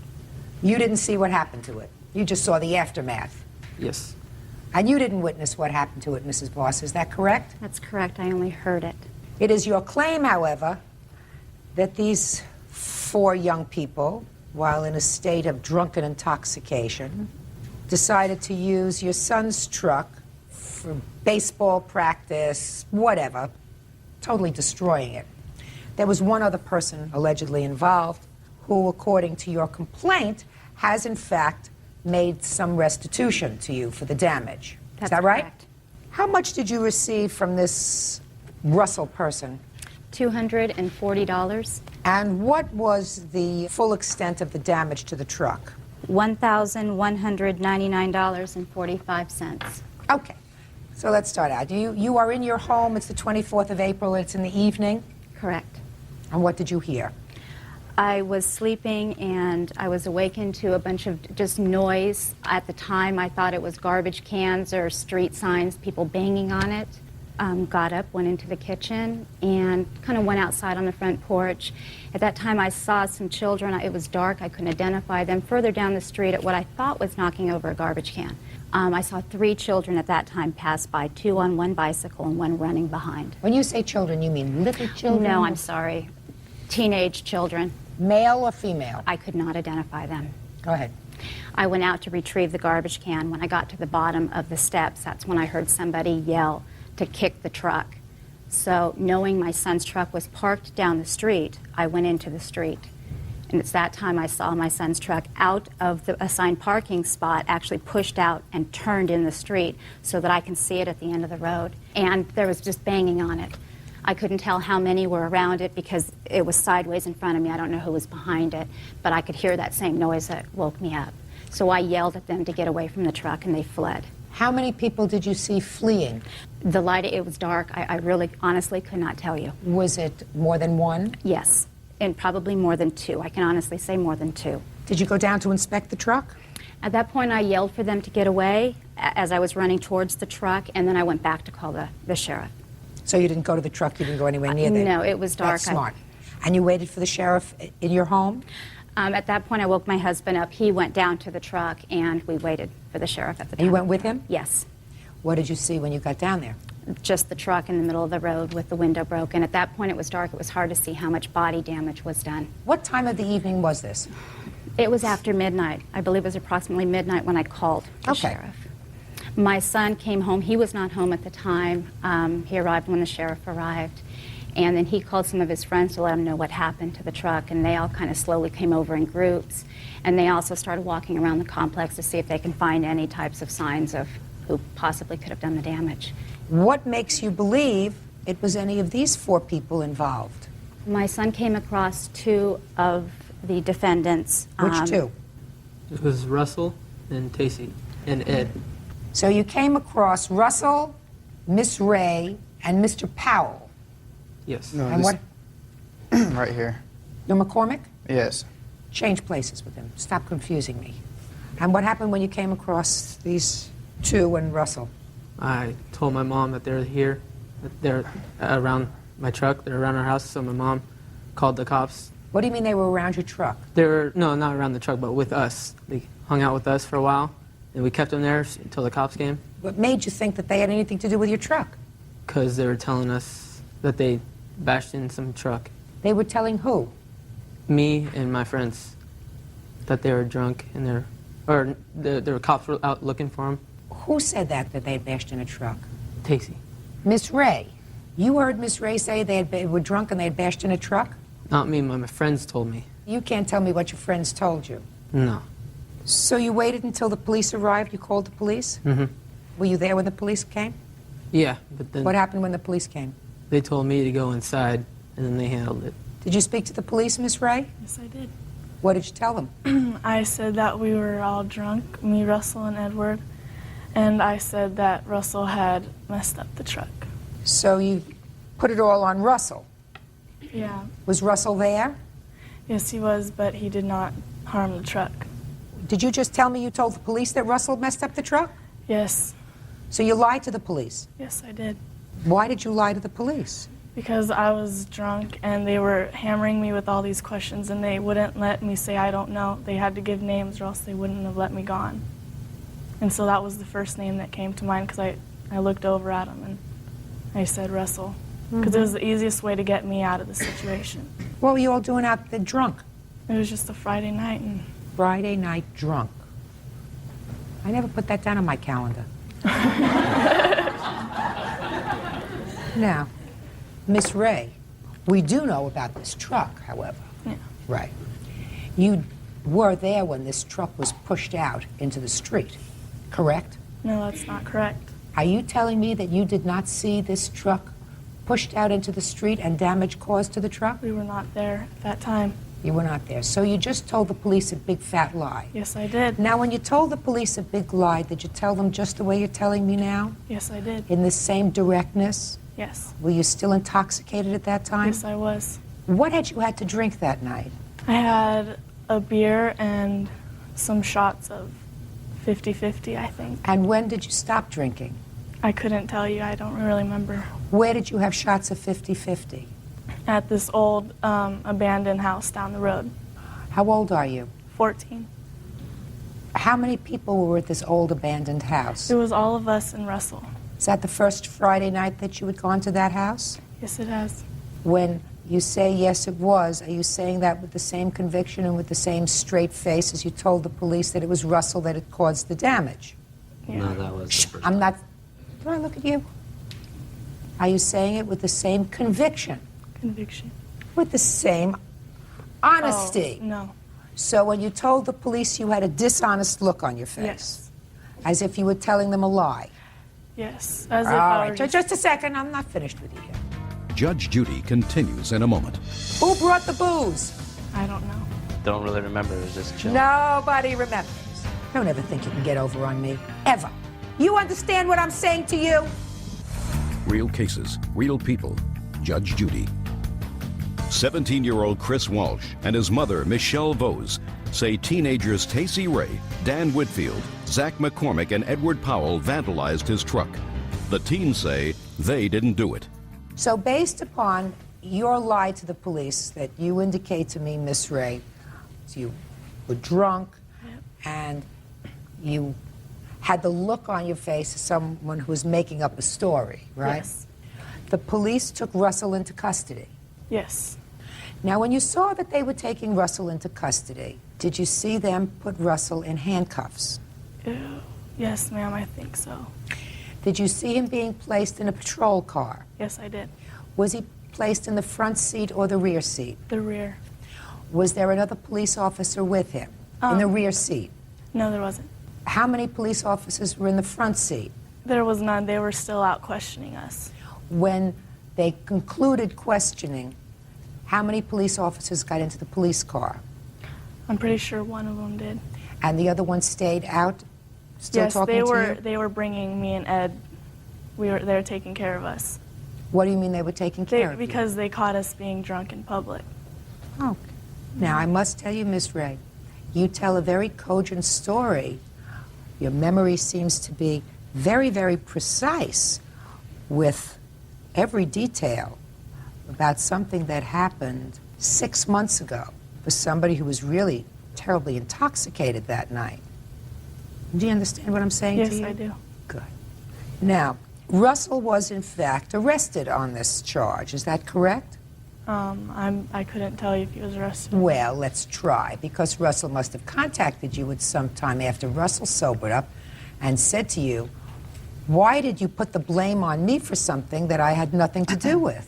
Yes, he did. He called me. Of course he did, right? Mm-hmm. You don't have to be a genius to figure that out. Did you say to him, what happened, Russell? Yeah. Did he tell you he was arrested? Yes. Did he tell you he was charged with vandalism? Well, a month ago, when they first gave us the charges, we all knew. Did Russell plead guilty to vandalism? Yes, he did. Interesting. Now, I assume Russell was sober at the time that he pled guilty to vandalism. Judges usually do not accept guilty pleas from intoxicated defendants.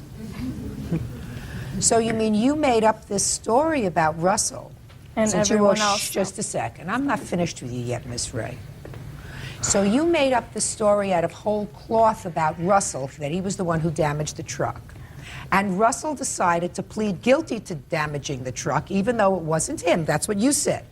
Russell didn't do anything, but I just looked over to him, and he was there. I saw him, and I decided to say it was Russell. That's what you told me a minute ago. So now Russell decides to go along with your fictitious story, plead guilty to vandalism, and pay restitution. Is that where we're at? You understand what I'm saying to you? Good! Don't ever think you can get over on me. Ever. Now we're going to start all over again.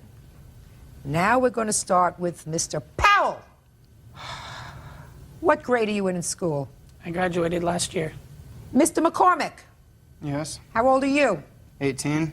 Who bought the 50-50 junk? I need an answer. There were only the four of you and old Russell. Who brought the booze? Tell you the truth, Honor. Don't listen to me. Don't start out by saying to me, I'll tell you the truth. Give me an answer. Who brought the booze? I don't know. Let's go back to Miss Ray. Was Mr. Powell with you that evening? Yes, he was. Was Mr. McCormick with you that evening? Yes, he was. Was Mr. Whitfield with you that evening? Yes, he was. Was Russell with you that evening? Yes, he was. You were all together? Yes. What time did you arrive at the old abandoned house? About 4 p.m. I didn't ask you a thing. What time did you arrive at the old abandoned house? 4:30. In the afternoon? Yes. From 4:30 in the afternoon until 11:30 that evening, did you remain in the house? Yes. And while you were there, did you consume anything other than the alcohol? We had some marijuana. So the five of you were together in the house for approximately 6 hours consuming alcohol and marijuana. Is that correct? Yes. And there came a time when you left. Yes. Who left first? Zach McCormick, Ed Powell, and Dan Whitfield. Where did they go? They went to a friend's house. What time did they return? I couldn't tell you, somewhere around dark. It was dark then. It was midnight. Well, then I guess at midnight, after the truck had already been pulling out and everything. After the truck. Is that what you're telling me? Yes. Uh-huh. So that left you, Miss Ray, and old Mr. Russell at the house, right? Now, did you stay at the house? No, we did not. Where did you go? We went back to my house. But there did come a point where at some period of time around midnight that you all hooked up again. Yes. And you all hooked up again somewhere around where this truck was. Yes. And that's when you told the police that it was old Russell who did damage to the truck. Yes. Because you just wanted to get him off your back. Is that right? Yes. Judge Judy continues in a moment. You having a good time? I am. Okay. Aren't you? I'm having a good time. I eat morons like you up for breakfast. Stupid. Real cases, real people. Judge Judy. Tacey Ray, Dan Whitfield, Zach McCormick, and Edward Powell deny the charge of vandalizing Chris Walsh's truck. Chris has brought a surprise witness who says they did it. Now, Mr. Powell. Yes. If I were to ask you the same questions that I asked Miss Ray, would your answers be the same? Yes. Mr. McCormick, if I were to ask you same questions, would your answers be the same as Miss Ray's? Similar. In what respect dissimilar, sir? Everything's the same except the part where she says that, actually, it's been quite a while. It's almost been 7 months, Your Honor. So just say, I don't remember. Yeah, I don't remember. It's Good. not the same. Then just say nothing else. Now, Mr. Whitfield, if I were to ask you the same questions as I posed to Miss Ray, would your answers be similar or dissimilar? Similar, except the weed part. Except the what? Except the marijuana. You denied that there was any marijuana smoked in the old house. I don't deny that. I'm just saying that that wasn't a part of my routine. Your routine was only drinking. I was just there drinking, having fun. So you did not partake in the marijuana. No. But there was marijuana there. Yeah. Who brought it? Don't really remember. It was just chilling. Nobody remembers. Nobody remembers how the marijuana got there, and nobody remembers how the booze got there. Is that right? Yes. Now, you are telling me the truth, are you not, Mr. Whitfield, that you do not remember who brought the marijuana? Yes. Is that as truthful, sir, as all the other statements that you made today? Yes. Now, Miss Ray, do you recall who brought the marijuana? Yes, I did. Honest. Now, Mr. McCormick, do you recall who brought the alcohol? No, I do not, Your Honor. Is that answer as honest as all the other answers you've given me today? Yes, it is. This was so easy. You having a good time? I am. Okay. Aren't you? I'm having a good time. You should have read the answers that they wrote. Mr. Powell, yes. Do you recall who brought the alcohol? No, I don't. Is that answer as honest as all the other answers you gave me today? Yes. Your Honor, I also have another witness that actually spoke. That was one of my son's friends that was there when they confessed that they did Oh, that. I would love to hear that witness. It would make me feel only slightly better. Would you bring in a witness? Name? Would you give him the name? I'm Christy Gashel. Christy Gashel.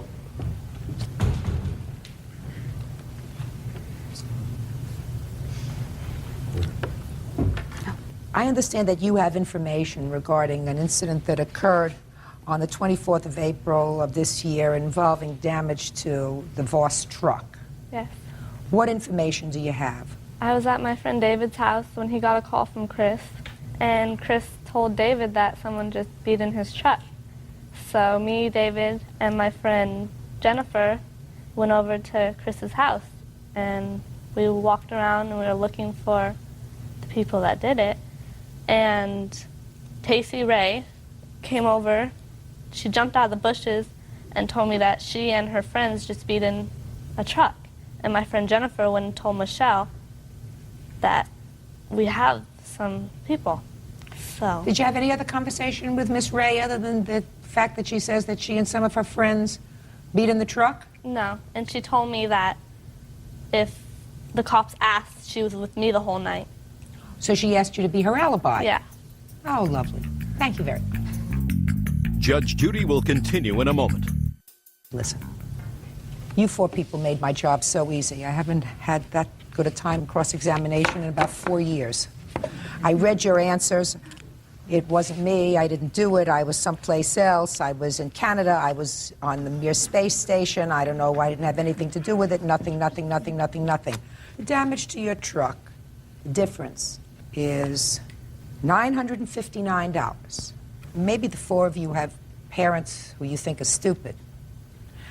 And maybe some of you have been before the criminal justice system previously and have found other members of the criminal justice system stupid. I eat morons like you up for breakfast. Judgment is entered for the plaintiff to be divided by 4. Thank you. Parties are excused. On the calendar, the matter of Burden versus Ashley. Parties have been sworn in. Judge, you may be seated. Ladies, have seats, please. I've read your complaint very carefully, and these are the facts as I understand them. You wanted a child and found an attorney who suggested to you how you go about adopting a child, finding an infant to adopt. Somehow you were put in contact with the defendant, who was at that time 4 months pregnant, and at that time believed that she could not properly care for the baby and was interested in adoption. And over the course of her pregnancy, you provided certain living expenses for Miss Ashley, as well as certain medical insurance payments for her. And Miss Ashley then advised you that she had changed her mind and decided to keep the baby. Correct. Those are the facts. Is that right so far? Mostly. Well, tell me where I made a mistake. The insurance payment, she had made the payment, but then she stopped payment on the check, so it wasn't actually made. Okay. But other than that, she made whatever expenses that you had, amounting to, she says, about $4,000. And I understand how devastated you are, but you also probably understand that this is something that happens frequently. Yes, it does. So I have a few questions for you. In what month did you make contact with Miss Ashley? September 2002. And you spoke on the phone initially? Correct. I was called on Friday, September 20th by the Adoption Law Center stating that there was a possibility of a birth mother. On Monday, September 23rd, Sarah and I spoke on the phone, maybe 30 to 45 minutes, questions and answers on both sides, what she was looking for, what thoughts I had. Then on Saturday, the 29th of September, we met in person at the hospital, talked further, just got to know each other. And did you speak to Sarah directly with regard to making these living expense payments? After I was told by the Adoption Law Center I had been chosen as the adoptive parent. Where did that conversation take place? Telephone in my house. What did you say to her and what did she say to you? She needed money immediately. I immediately went to Western Union. The first payment was to be $750. Which came out to be... No. She said to you, I need money immediately. Like, can you please send it Western Union instead of a check? And you said what? Yes. And then you proceeded to send that money and other monies? Correct. Okay. So you sent a total of $4,000. When did she call you and tell you that she had changed her mind? On January 28th, I received a call while I was at work on my cell phone. Sarah said, I have something I need to talk to you about. I know you will be upset. I've changed my mind. I'm keeping the baby. I was extremely upset. You did, in fact, know, and you had been told, I'm sure, by the Adoption Law Center that these things happen frequently. There's every chance that can happen. And as I said to Sarah on January 28th, I will not try to change your mind, but I do expect the monies that I gave you in good faith to be paid back. Okay. She agreed. Oh, she agreed. She agreed. That's a different story. What did she say to you? I should pay you the monies back. At that point, I probably did 90 miles an hour down Studebaker to get to my house. Just a second. Did you tell Miss Burden that you would pay her back? No, I didn't. What did you tell her? She did insist that I pay her back, and I told her I understood that she thought that I should pay her back. But I felt that I needed to talk to Adoption Law Center and find out if I was really, if you were obligated to do it. Exactly, if I was you were obligated. obligated to do it. Okay, I have a few questions for you, Miss Ashley. Is this the first child that you've had? Yes. How many people sent you money during the course of your pregnancy? Herself and the attorney at the Adoption Law Center sent me $100 prior to my choosing a family because I wasn't working. Okay, but Miss Burden's family was the only family that you had selected. Yes. You didn't take money from 3 people for this baby. No. Is that right? Yes, that's correct. And tell me, if you can, when you decided that you wanted to keep your baby. The night before I called her. Baby wasn't born yet? No. You had a little girl? Mm-hmm. When was she born? She was born February 27th. Tell me, what was the deciding factor for you that you didn't want to give her up? Mostly it was just that my entire situation from when I first got involved with the process of adoption had completely changed. When I had made the decision to go with adoption, I was being threatened of losing my place to live. I didn't have a job. I could barely take care of myself. When did that change? Probably when I was about 7 months pregnant is when I became pretty stable. Is that when you decided to keep the baby? No, I had still had that decision in my head. I was still thinking very logically, and it was just that getting closer to the end of the pregnancy, it became very emotional. I'm showing more, becoming more attached to the baby. They had given me the choice, did I want to have the baby in the room with me afterwards, things like that. Just, it became a lot more emotional than, logical at that point. I got you. How much prior to when you called Miss Burden did you actually make the decision to keep the baby? Less than 12 hours, I would say. Who is this? This is my mother. You living at home now? Temporarily, yes. Okay. With your daughter? Yes. You get along with your mother? Yes. Are you working? Not right now. I'm still on maternity leave. The doctor has ordered me to stay for another 4 weeks. But you have a job? Yes. Let me tell you why, Miss Burden, I'm asking these questions. I'm certain that you've been advised by the Adoption Law Center that these expenses are not reimbursable to you unless several things happen. One of those things, and the thing that I would find most legally objectionable, is if there was some fraud on Miss Ashley's part. If, for instance, she knew all along that she had no intention of giving up this child, and fraudulently got you to pay expenses for her. I don't think that that's the case, listening to her. Another reason that I might find in your favor is if Miss Ashley had taken money from more than one prospective adoptive parent, because that too would have been fraudulent. But absent a contract or a loan that says this is merely a loan, get on your feet and then I will adopt your baby, but you're going to pay me this money back once you're able to work. The law does not permit us to prohibit her from changing her mind. Exactly. Judge Judy will continue in a moment. And later today, he pushed me, and then they took off. And then when I was scratching up one of the CDs, they saw me through the window, so they came to the door and just kicked it in. You leave 4 teenagers at home unsupervised, you expect trouble. real cases, real people. Judge Judy. Jody Burden says 19-year-old Sarah Ashley owes for the cost of a failed adoption. Sarah says she never agreed to pay.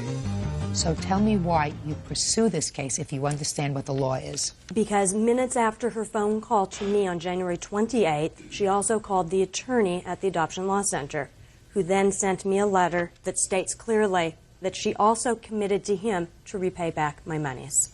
Okay. But she says she didn't understand what her rights were. It's an emotional time. Mm-hmm. And she's under no obligation to pay back your money.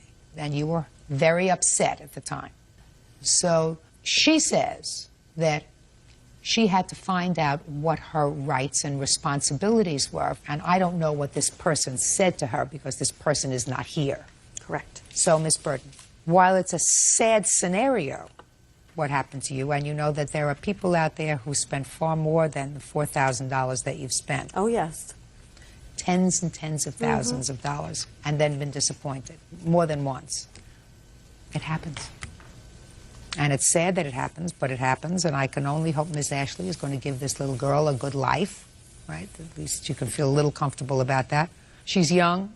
She made a mistake. I don't think that she fraudulently took your money. I think that she had all intentions of letting her daughter come and be part of your home. She's allowed to change her mind. The law gives her that right. So your case is unfortunately dismissed. Good luck to both of you. Parties are excused. You may step out.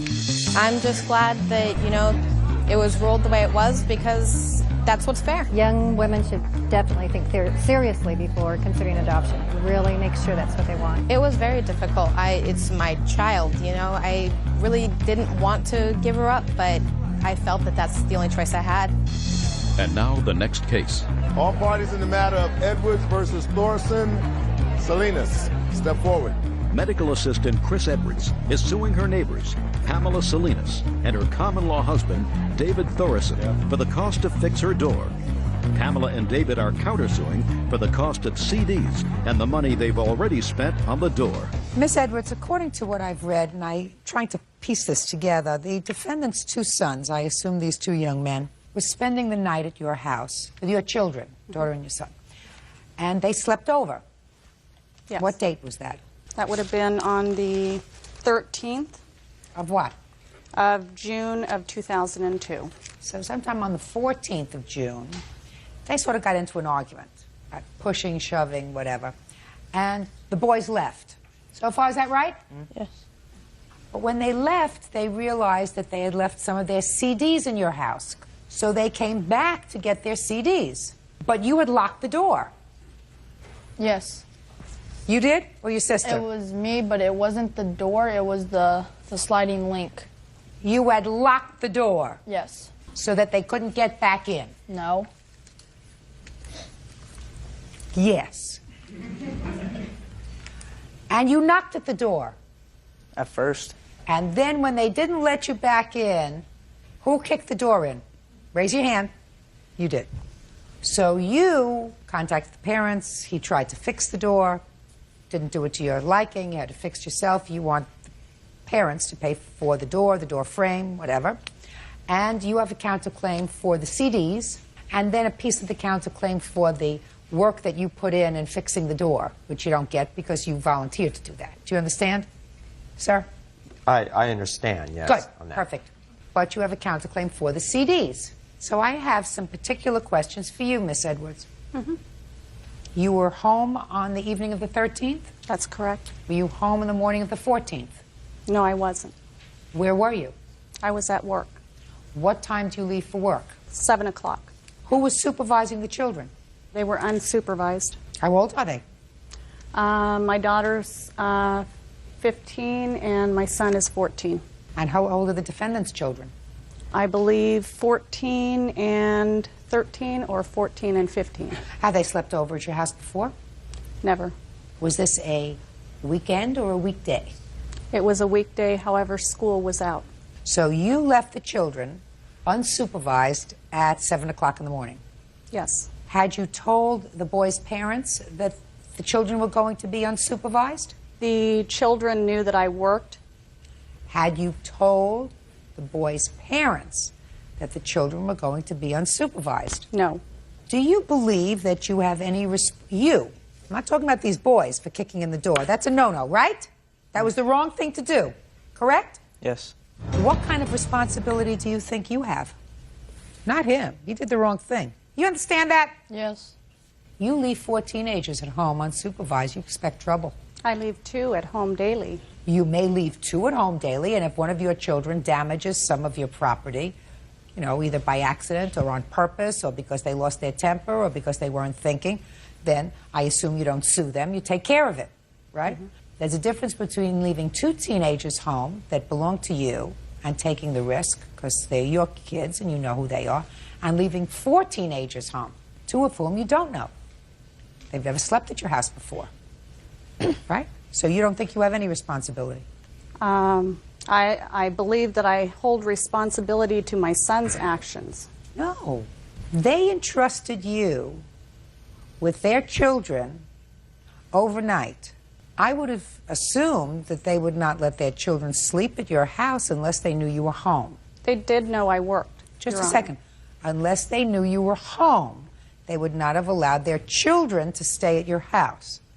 They assumed, and I'm not even asking you the question, they assumed that the children were going to be supervised. They weren't. So you bear part of the responsibility for what happened, Miss Edwards. You may not believe that, but I'm telling you, you do.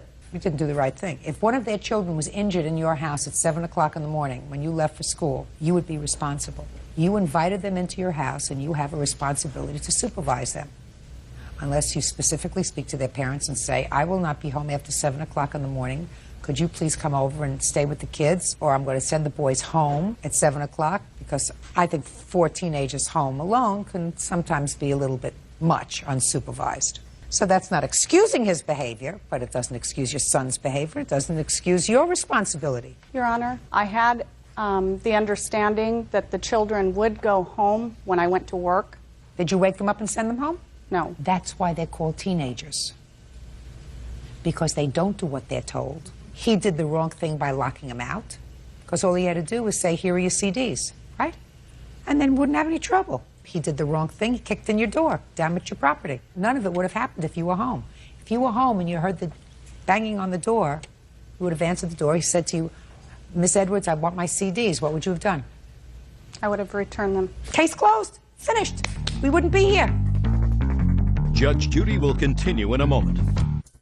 Then I understand you went to the defendant's home. He agreed to come and help fix the door. He did it, but he didn't do it to your satisfaction. It was not the finished job, so you went and hired someone else to do the job. How much did it cost to fix the door? It cost $285. Well, you're suing him for $235. He made one payment in the amount of $50. Okay. $285, and in my judgment, you're responsible for half of the door. Is that fair? Yes. Is that reasonable? Yes, definitely. That's fair. That to me is fair. Divided by 2 equals 142.5. Less 50, 92.50. That's what you owe him for the door. 92.50. Now let's hear about your counterclaim. PJ, the youngest son here, I had recently received a CD from his brother, one of his older brothers. He had made the CD with all his favorite songs, had a couple CDs that he had gotten from previous Christmas and a previous birthday. So he made 1 CD out of his favorite music. Is that what you left at the house? Yes. Just 1 CD? No, 3. 3. How many CDs were left at the house? 3. What'd you do with them? We have them with us. Did you damage any of them? I damaged one of them. Why? I was angry. Stand up. What's your first name? Rick. Take your hands out of your pockets. Good. Did you damage the CD before or after he broke the door? Before. What were you angry at? Because we had gotten into an argument, he pushed me, and then they took off. And then when I was scratching up one of the CDs, they saw me through the window, so they came to the door and just kicked it in. They saw you scratching up the CD through the window? Yes, and that's why they kicked it in. Okay. Bird, would you see to it that the 2 CDs that are okay are returned, please? Sure thing.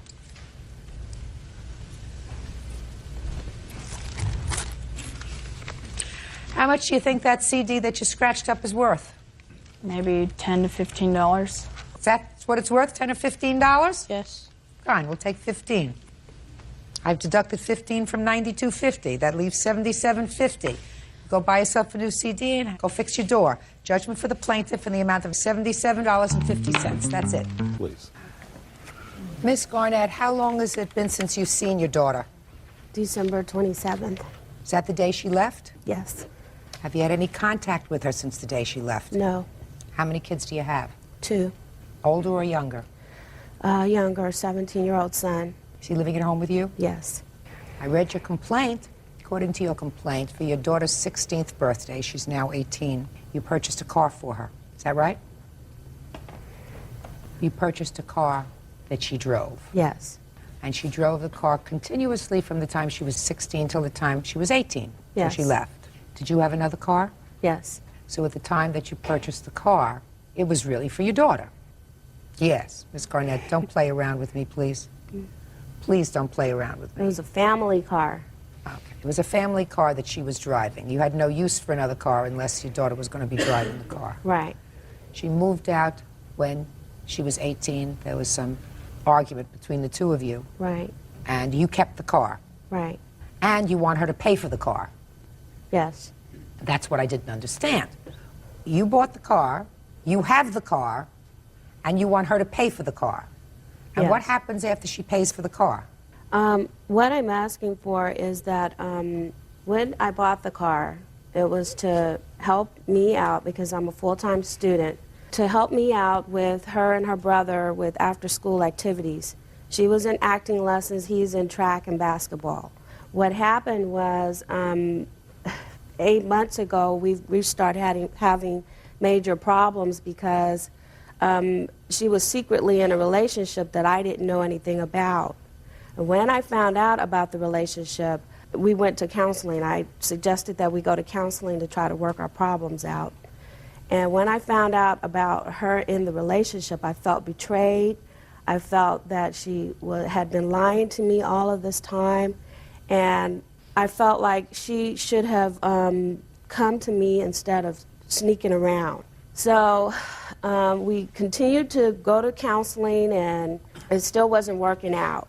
And we were still having major problems. And she was saying, well, I'm leaving, and I'm not going to stay here and take all of this, and that's when the problems happened. Okay. But then she left.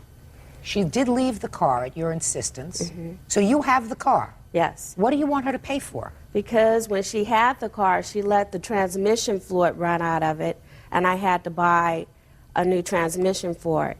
And it cost about $2,800 for that.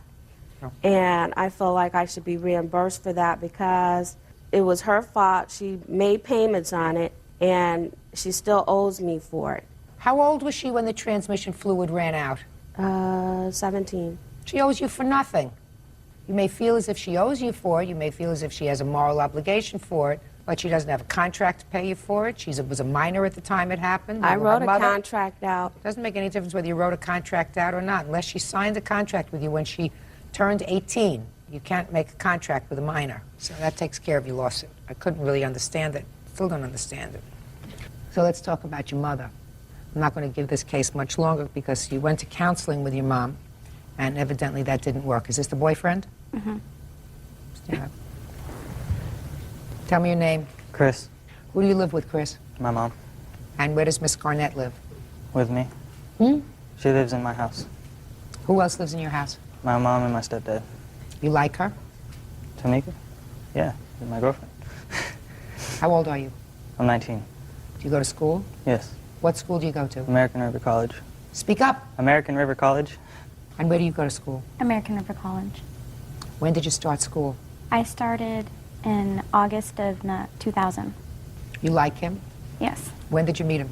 I met him freshman year in high school, and we were friends for 4 years, and then we started a relationship my senior year, and we've been together for about 7 months. How come you didn't tell your mom about it? Because my mother doesn't believe in interracial dating, and she told me if I ever did bring a white guy into the house that she would not approve. Mainly that is the reason why I didn't bring him around, and she knew about it. She just didn't tell me, and she told me that if she did find out about it, that there was going to be drastic measures taken. And she did, in fact, ground me for dating him the whole entire summer. Basically, I was grounded the whole entire summer, my first semester of college. How do you do in school? Right, I'm doing good, actually. What's actually? Actually, for the situation that I've been living in, I'm doing very good, especially being my first semester in college. How do you pay for school? I have financial aid, and my grant pays for school. How is it living in that house? It's been very stress-free, and I was under a lot of stress in her house, and under the advice of my counselor, I decided, maybe living in her house wasn't too good. And in fact, I was going to stay after my counselor advised me to leave the house, but she actually kicked me out the 26th of December. And you had told an me, argument? Yeah, we had an argument. She grabbed suitcases and she told me to take my stuff and leave, that I couldn't come back. You didn't mean that, did you? Well, she was being disrespectful to me, saying rude things to me that were not, very respectful to me as her mother. Did you ever tell her that you would not only disapprove of, but take measures if she ever had an interracial relationship? No, I didn't tell her that.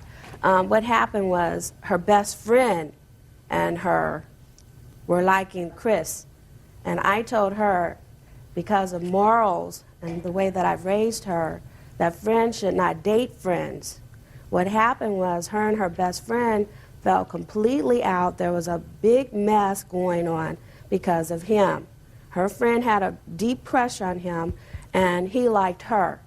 So that was the reason I disapproved of the relationship. Ms. Garnett, how many times have you been married? Once? Yes. Divorced? Widowed? Yes, divorced. Divorced. How long were you married? 7 years. Were you in love when you got married? Yes. How old were you when you got married? 26. Did your parents approve? Yes. If they hadn't approved, what would you have done? Tried to persuade them. And if you couldn't persuade them, what would you have done? Married them, probably. Sure, you would. Real cases, real people. Judge Judy. Gwenice Garnett claims her daughter, Tamika Garnett, owes her for the cost of a car. Tamika says her mother kicked her out of the house because she's involved in an interracial relationship. Ms. Garnett, it's not Chris's fault if another young lady has a terrible crush on him. Unless, of course, he did something to really encourage that. If he didn't, it's not his fault. You said to me, he cared for my daughter. He's a 19-year-old young man. He lives at home. He's going to college. Never been arrested? No. Never been arrested. You do drugs? No. I believe him. I'm a pretty good judge. Now let's look at your daughter. Beautiful? Yes. Clearly intelligent? Yes. A winner. I'm telling you, I'm looking at her and I'm listening to her. She's a winner. Sometimes you have to rely on your children's judgment, even though it wouldn't be your judgment. Even though you would like her to be a little older before she flies off. Mm-hmm. It's certainly the wrong thing for you not to be in communication. Do you know what I mean? Forget about this lawsuit. You and I both know it's nonsense. I think that the only reason you probably brought your daughter to court is you wanted to get to see her and say something to her, and you couldn't without it. That's not true. I wanted to be reimbursed. Oh, Miss Garnett, I can't even believe that. I really can't believe that. That you want to be reimbursed from your daughter who's going to college, doing well, on a grant, on financial aid. I'm in college, too. But you paid the money already. Listen to me. I got a loan for that. I didn't have the money. Listen to me, Miss Garnett. I have a simple answer for you. Sell the car. The pink slip is in her name. How can I sell it? She'll sign it over to you. No, she wants that car. Well, of course, she would like the car, but she's been doing without it for a couple of months. Is it true that your mother had to take out a loan to pay for this transmission? Yes. She doesn't have a lot of money. No.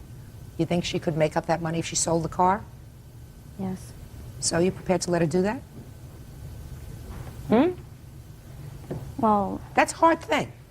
I mean, I understand it's a hard thing. Cars for kids are really important. But if your mother took out a loan to pay for the transmission so that you would still have a car to use, and your agreement with her that you would pay her back, is that right? That's a moral thing. You can't enforce it contractually. So, although I can't order you to do that, I think that you really should consider that. Maybe that's just a step. Mom, take the car, sell it, pay off the loan that you took out. I don't want you to have a loan. Just as a nice thing to do. Miss Garnett, Yes. you have to be open. This is her boyfriend. I like him. I don't have a I problem. think that you probably should. He I think is. he looks He's like a very nice young man. Yeah. And she certainly is a fine young lady, so whatever you did right. For a long time, right? yes. Do you see your brother? I haven't seen him since, I've seen him periodically to go pick up mail from the house and stuff, but I haven't actually been able to spend time with him. You miss that? Yes. You miss her? Yes. Okay. See if you can work it out. All right? Okay. Okay? Good luck. Parties are excused. You may step out. I'd really like to see a relationship develop between my mother and I. Like we were mother and daughter again. I still love her, and I always will. I love you, Mom. I love you. And now the next case. All parties in the matter of Himes versus Himes. Step forward, please. 21-year-old government document examiner Tanel Himes is suing her father, 45-year-old tree trimming supervisor Horace Himes. Tanel says while she was in boot camp, her father repossessed her car and traded it in. Miss Himes, the defendant is your father. Yes, ma'am. And some time ago, you purchased a car. You needed a co-signer for the loan. Your father agreed to co-sign the loan for you. Later, you were going into the armed forces for a training period. You left the car. You claimed that your father took the car and sold it. And you want to be reimbursed for, I assume, all the money that you put into the car. Is that right? Yes, ma'am. When was this car purchased? The car was purchased May the 31st of 1997. And when did you go into the armed services? I left to go into Air National Guard August the 31st. Of what year? 2000. And from the time you got the car in May of 1997 up through August 31st of 2000, were you current in all your car payments? Yes, ma'am. When did you find out that your father had taken the car? Well, this is my mom, and she's my witness. I talked with my mom in September. September what? Do you recall? No, ma'am, because we couldn't call when I was in basic. What we date, couldn't call. sir, did you take possession of the car? I took possession of the car, and I can't recall the exact date, but it was in September. So you would have had no payments due up through August 31st. Had you made September's payment? No, the payment isn't due until September the 31st. So you were totally up to date at the time that you left? Yes, ma'am. Okay. So according to you, your father had absolutely no reason to repossess this car? No. Okay. Real cases, real people. Judge Judy. Tanel Himes says her father illegally repossessed her car and traded it in. Horace Himes says he was justified because his daughter was behind in her payments. Okay. Mr. Himes? Yes, ma'am. I'll hear you, sir. Okay, in September, I got a call from GMAC that telling me Tanel didn't pay the note on it. Did you get a statement as to how much was owed? Yes, ma'am. I got it at right that here. time? Yes, ma'am. Can I see it, please? Yes, ma'am. Here's a whole record on it right there.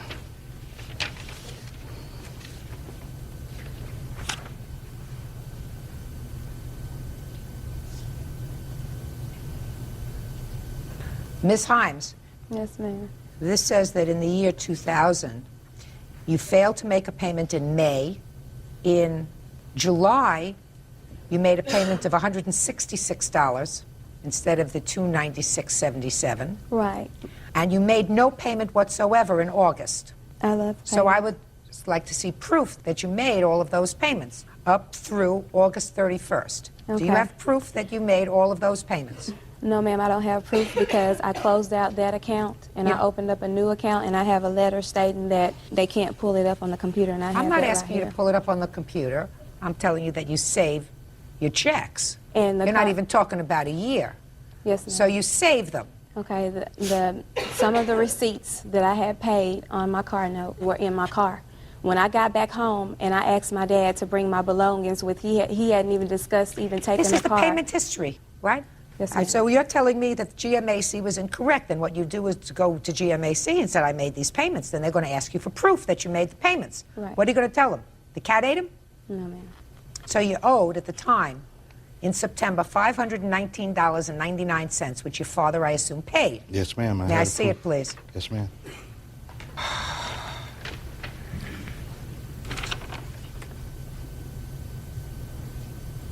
Right.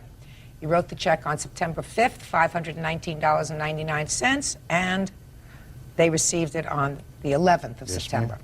Well, Ms. Himes, your father had every right to take the car back. Your agreement was that you would make the car payments. For some reason, you failed to make the car payments.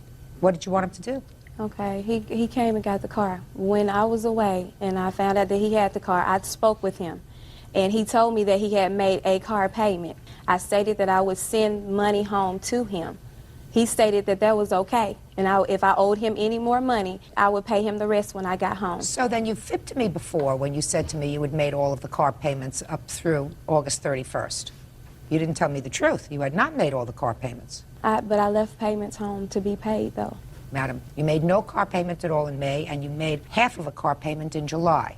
That's what they allowed me to do that. They allowed me to do that. You have a statement from GMAC that they were giving you a certain grace period? No, ma'am. No. Okay. How much did you trade the car in for? I took the car back to the car dealer to take it in because I didn't want my credit to go bad. So for them to buy the car back from me, I called the car dealer and asked him would he buy it back from me. He said, Horace, you was a good customer of ours, so bring it in, we'll see what we can do for you. The car dealer gave me $4,000 for the car. The car was worth over $6,000. That's what she owed on it. Mr. Himes, you have a certain obligation under these circumstances to get the most that you possibly can for the car. Right. If you had sold this car privately, could you have gotten more than $4,000 for it? I couldn't have got $4,000 for it. I run an ad in the paper, Judge. You did? Yes, ma'am. Good. How long did you run the ad in the paper? 1 week? No, I How run long? the ad in the paper for 2 months. And you got no takers? No, ma'am. I had one guy to come and look at it, and he didn't want to buy it because it was messed up so. All right, Miss Himes, I don't know why you're angry with your father, but your father certainly did what he was supposed to do as a parent. He helped you out in 1997. You got a car. For the privilege of driving around in that car and using it, you paid $247 a month. It's like leasing a car. That's what you did until you paid the whole thing off. I mean, as it happens, your father was out some money. Your father paid at least $520 in order to bring his credit up. You don't have a case against him. You have to act responsibly if you have a car. And if you ran behind in your payments, you have to understand that it's not your credit because you're in the armed services. There's a lot of protection for people in the armed services about getting sued civilly, but there's nothing to protect him. And you as his child should want to protect him, especially since he did a good deed. Your lawsuit's dismissed. That's all.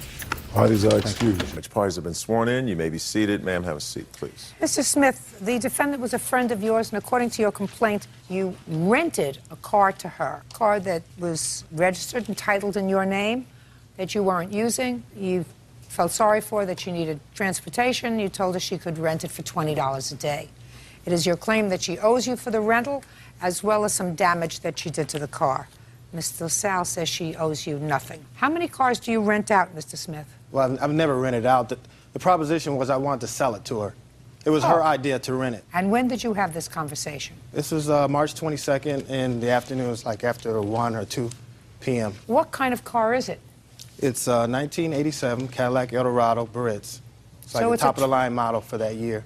And it's Well, in good top of the shape. line. I was a top of the line model in my year too, sir. But this car is now 20 years old. It's in good running order. It's in good shape. I only had like 92,000 miles on it. I'm in good shape too, but I I'm can still tell. what I am. You know what I'm talking about? I can tell. 20-year-old car is a 20-year-old car. 20-year-old car by like 2 owners. It's in I'm not good telling shape. you how old I am, and I've only had 2 owners. That still doesn't change anything. You understand? I understand. What? What? I'm supposed to say here. Mr. Smith, I'm not saying anything bad about your car. I'm just saying it's an old car, sir. It's an old car. It's not an antique. It's just an old car. But it's a Cadillac. That's Me different. too.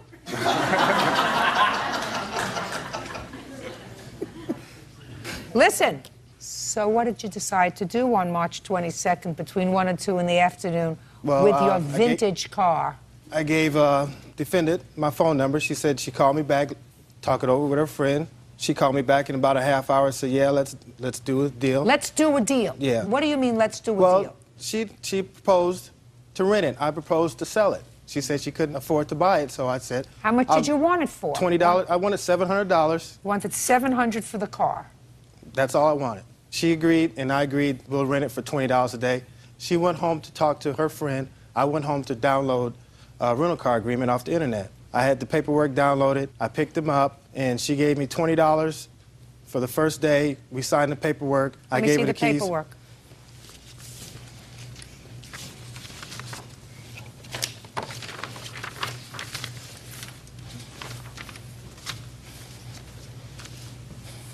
So you just wanted the car for a week, madam? No, ma'am. Did you sign this agreement? Yeah, when I met Barry on the 22nd, he told me he had cars for rental, 3 cars. I told him I had to talk to my girlfriend and that I would call him back. I did that. We went to go look at the cars. I rented 1 car. It says here that you're renting this car, and it says what car it is, from March 22nd to March 29th. He did all the receipts. I also have those. But I wanted to purchase the car. It wasn't rental. And I started renting because I was not working at the time. All I asked you was, you were supposed to return this vehicle on March 30th. That's what you signed. That's your name. Yeah, I signed that. Did you return the car on March 30th? No, I did not. Why not? Because I made more payments towards the car. I was buying the car from him. Did you have a subsequent agreement? No. We kept doing the rental contracts. But I would pay him more than the $20 a day going towards the purchase of the car. Show me. First of all, how long did you keep the car? Until April 14th. You kept it for an additional 2 weeks. Okay. Go ahead, sir. That's not correct, Your Honor. She took 2 rental agreements out. She didn't bring the car back. I had to go to her to get the payments and check on the car because she had moved like 15 miles from me. It began like, she was paying me like 3 days in a row. She paid me. At the beginning of the first contract, she paid me the $20. How many days did she keep the car, sir? She had the car like 22 days. From the 22nd of March to the... 14th of April. Right. 22 days. And let's do this so that I don't make a mistake. 22 times 20 equals $440. So that's what she should have paid you. That's correct. And that's what you would like, correct? Yes, ma'am. How much did you pay him? I paid him more than the receipts that he has given. How much do you claim that you paid him? Can my witness some of it? No! How much do you claim that you paid him? Almost $600 for the car. That was supposed to be bought for $700. Almost $600. Almost $600. Good. And how many receipts do you have, and how much do they total? $420. Let me see them, please.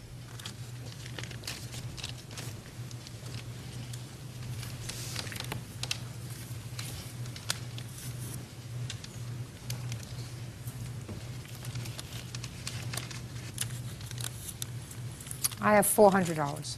If you look, there might be one with the same date and the same amount on it. I think I accidentally wrote 2 receipts for 1 payment. Oh, yeah. I think it's This the is one a for different one. $80. This One is is a the different white, one. yeah. Right, I'm deducting $80 because it covers the same period Right. from 4-3. I accidentally gave her the wrong Absolutely copy right. and everything. Absolutely right. Minus 80, because she gave me a duplicate, equals 320, and she was supposed to give you 440.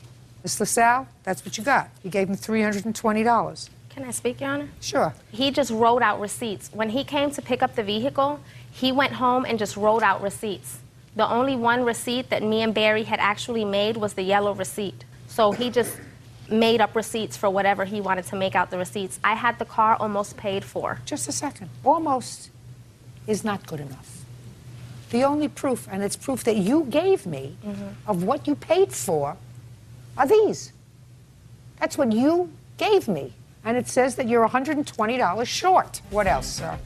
Friday the 13th, she said, come pick up the car. The car's all empty. It's at her house. She was supposed to bring the car back. So I get a friend of mine. We go up to Jeannie's house, get the car, and I said, when are you going to have my money? She said, next Friday. We took off, went home. I called her the following Friday. She's not going to pay me my money. I'm not going to get any money. So I gave her another week, the 27th, which is the day I filed the lawsuit. Jeannie, am I going to get my money? You ain't getting nothing. Do what you got to do. and that's when I went to the courthouse. The night while I was driving it back, like I said, it's 15 miles from her house to my house, the front end was shaky. It's a front-wheel drive car, and it's dark. It's like 9:30, 10 o'clock at night. I couldn't see anything, so the next morning, I went out and inspected the car. The right front tire is very low. I take it to a mechanic, have him look at it and get new tires, and they gave me an estimate of what the damages was because the front end suspension was damaged. I've got damages on the car. The car wasn't brought back in the same state that I gave it to her. And it Fine. was, You wanted to sell the car, sir, for $700. Listen to me. I wanted to sell it. Shh. Look at me. You wanted to sell the car for $700. Correct. You're going to get $440 for her. Use of the car, you're a couple of $100 short of what you wanted to sell it for. Where is the car now? I have the car. Do you drive it? Yeah, I drive it. Do you rent it to other people? No, I don't. But you use it yourself? Yes, I do. So look at what you have. You wanted to sell the car for $700. You're going to get $440, which means that you're just a few dollars off from what you wanted to sell it for, and you have your car. Isn't that great? Sounds good. Be happy. Judgment for the plaintiff for the amount of $120, which is what she owes you. Thank you very much. That's all. Parties are excused. You may step out. Do you need a shawl? No. Did you get confused as to where you were going today? No. That's the way you think you should go to court? No. And later today, Why didn't you take care of it? I didn't feel I had to. Standing here today, do I change your mind, sir? No. Well, then you're an idiot.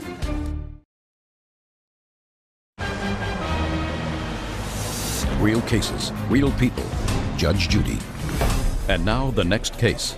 All parties in the matter of Schmidt versus Commissara. Step forward, please. 19-year-old Alicia Schmidt is suing her former friend, 19-year-old Stephanie Commissara, for unpaid babysitting fees. Stephanie says it's Alicia's own fault that she didn't get paid. Do you need a shawl? No. Did you get confused as to where you were going today? No. That's the way you think you should go to court? No. She actually allowed you to babysit for her children? Her child, yes. Anyway, you claim she owes you for some babysitting. She says that the state was supposed to pay you, but you didn't fill out the appropriate paperwork. That's your defense, right? Yeah, she filled it out, but She filled it out wrong? I could believe it that. never went through. So your agreement was she was going to babysit for your child and she was going to get paid by the state because you were doing some work fair? I was working at Sunoco, and What is that? It's a convenience What- store. What were you doing at the store? Cashier. How much were you earning? $7.25 an hour. Yeah, And how much were you bringing home every week? between $200 and $250. And who else were you living with? Just me and my son. Were you paying rent? Yes. How much? $219. In an apartment? Yes. Where do you come from? Buffalo, New York. Isn't it cold in Buffalo? It's getting warmer. Now, how long did you watch the baby? Huh? Sorry. How long did you watch the baby? For a month and a half. Is that what you do for a living, babysit? No. I Well, what did do you it because me and her have been friends since we were like 12, 13 years old, and to help her out. Well, the state didn't pay you. So did you tell her that you thought she should pay you? Yeah, I did. And I told her when she got her taxes back this year to give me money out of her taxes for that, and then I would leave it alone, and she didn't do that. Did you get money back from your taxes? Yes. How much did you get? $750 around. Did you think you should give your friend some money? I never told her I was going to pay her. Well, you told her that she was going to get paid for watching your son. Not out of my money. Well, she's going to get paid out of your money. You got paid. She wasn't doing this as a favor. She was doing it because she expected to get paid. And if the state didn't pay her for some reason and you did not follow up, which I assume you didn't, is that right? I called many times to try and see why it wasn't coming. And so We did both did. Did you get an answer? My case was being closed at the time. So you didn't get an answer? Nope. So now you have to pay her. Why would I pay her when I never said anything about paying her? I just tried to explain it to you, and I want you to try to put on your listening ears. She was babysitting for your child for money. The state was supposed to pay her. She filled out the forms, according to what you told me. You said you called many times. You didn't get an answer as to why they weren't paying her. And then you stopped calling because you were closing your welfare case. That doesn't mean she doesn't get paid, because she did the work for you. So you have to pay her. Do you understand? Yeah. I mean... And you got back $750 in your taxes. So you're going to get paid, but you're not going to get paid $2,000 because that's ridiculous. You didn't earn $2,000 probably a whole year. But you have to get paid something for the work that you did. Judgment for the plaintiff in the amount of $350. That's all. Thank you. All these are excused. You may step out. And now the next case. All parties in the matter of Fisher versus Wolf, step forward, please. 25-year-old Rayanne Fisher is suing her ex-boyfriend, Brandon Wolf, for writing a bad check on a shared bank account. Miss Fisher, this young man used to be your boyfriend, and you actually lived together. You made the mistake, because you didn't listen to Mother, of opening up a joint bank account with him while you were living together. And after you broke up, he wrote out a check. There was no money in the account, but there was evidently one of those privileges that allows you to write checks even though you don't have money in the account, and you were forced to pay the check because there was no money in the account. And you want him to pay the money back plus whatever fees were charged to you. Mr. Wolf has an interesting defense and an interesting counterclaim. First, let's discover when you broke up. Date. The date was July 11th of 06. And when did you write out this check? I don't actually have the actual date of it. But I'm sure you do. Yes, I do. July 16th of 06. After the bloom was off the rose, right? And at the time, Mr. Wolf, were you aware of the fact that there was no money in the account? Yes, I was. So tell me why you did that, sir. I First, tell me why you did it. Then tell me why you don't think you're responsible to pay her back the money for it. And then we'll get to your counterclaim. Okay. I set up with the finance company to where it was a post-dated check. For what? For a down payment on my Jeep. So you gave the finance company a post-dated check. Yes. And? And I had plans on putting the money in the account within the 2 weeks of my next paycheck. Yes. By that time, she had already paid this off. Well, they had to have deposited the check. What do you mean, Mr. Wolf? I want you to try to clear out the fuzzies in your brain. If you had put the money in the account before they cashed the check, there would be no problem. She wouldn't have known anything, right? So you didn't put the money in the account. No. Or the finance company cashed the check before they were supposed to. Correct. Well, which one is it? I gave you two choices. They can't be both correct. They actually cashed the check before the post date. Well, so the bank probably shouldn't have done that, right? Right. But you had the money. Right. It was a misunderstanding. Fine. So why didn't you give Miss Fisher back the money? Since you had the money, let me give it to you this way. You had the money. That's what you told me. Right. You were going to put it in the bank. Correct. Your finance company, for your truck, deposited the check early. That's what you're telling me. Correct. But you had the money. What's your first name? Rayanne. Say to Rayanne, Rayanne, I'm sorry, this was all a misunderstanding. I have the money. I'm going to give you back the money. I want you to be whole. Why didn't you give her back the money? Well, what happened is on my Jeep, I ended up getting it repoed from me. What month? It was August, I think. So we're talking about now in July. July, you had the money Right. to pay the down payment, so why didn't you just give it to Rayanne, who paid the overdraft protection on the truck? I never asked her to pay it. Who cares? You had it. Why didn't you take care of it? I didn't feel I had to. Standing here today, do I change your mind, sir? No. Well, then you're an idiot. You the girlfriend? I'm the fiance. Fiance. I think twice about making babies with him. Listen! Your debt, your problem. You had the money. Right. I also don't believe that a finance company takes a post-dated check and allows you to take a car. That is a lot of who shot John. So, now that I've already determined that you owe her the money, how much money does he owe you? $592.90. $592.92. That's what you owe her. Now I am prepared, sir, to listen to your counterclaim. What happened is I was in the hospital for a week, and one of my payments fell through on my Jeep. Another payment fell through. Yes. Like an accident looking to happen. They sent a tow truck to her house. To whose house? Rand's house. Why would they think it's at her house?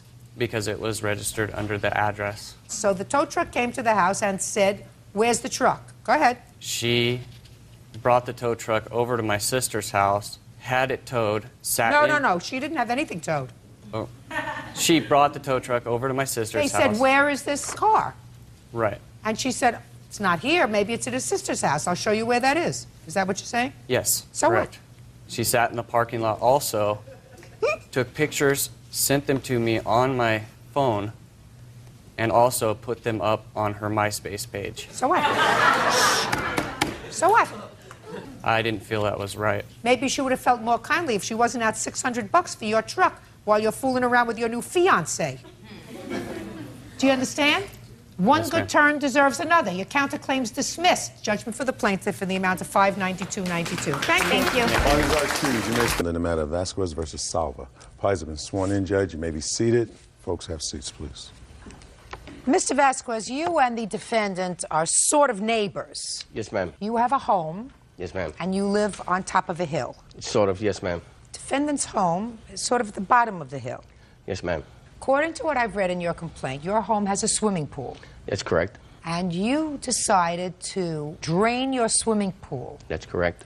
And the defendant came to you and told you that the water, which you knew was going downhill, Yes, ma'am. had damaged her home. How had it damaged your home?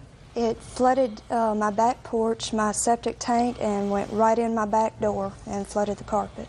And when Mrs. Salva came to you, did you go and look at the damage? Yes, ma'am. And did you see the wet carpet? Yes, ma'am. And you, of course, agreed to pay for the damage. Yes, ma'am. How much did you pay her for the damage? $225 for the draining of both septic tanks and $261 for replacing the carpet and padding. $40 for someone to come down and put it in, a friend of mine. That was all. Okay. Now, tell me why you want that money back, plus additional money for aggravation. Yes, ma'am. I'd like to get recompensated back because of the fact that Mr. Stringfellow that sits here, this is Billy Stringfellow, the biological dad of the young gentleman that's over here. The young gentleman went to his house. So your son went to his father's house. This is your ex-husband. Yes. And? And told Mr. Stringfellow that, that it was not so what took place. So they both drove to my house. They came to your house. Who came to your house? Mr. Mr. Stringfellow and his son. The young boy. Step up, sir. Tell me what you told Mr. Vasquez. I told Mr. Vasquez that my son told me that they had flooded their own stuff out there and had got raw sewage from the yard and put it to the carpet. That's what my son was telling me, and the young was telling the truth about it. Really? Yes, ma'am. And so, what did you do? I told Mr. Vasquez that he was defrauded. Okay. What's your son's name? Mitchell. Mitchell, come up here, Mitchell.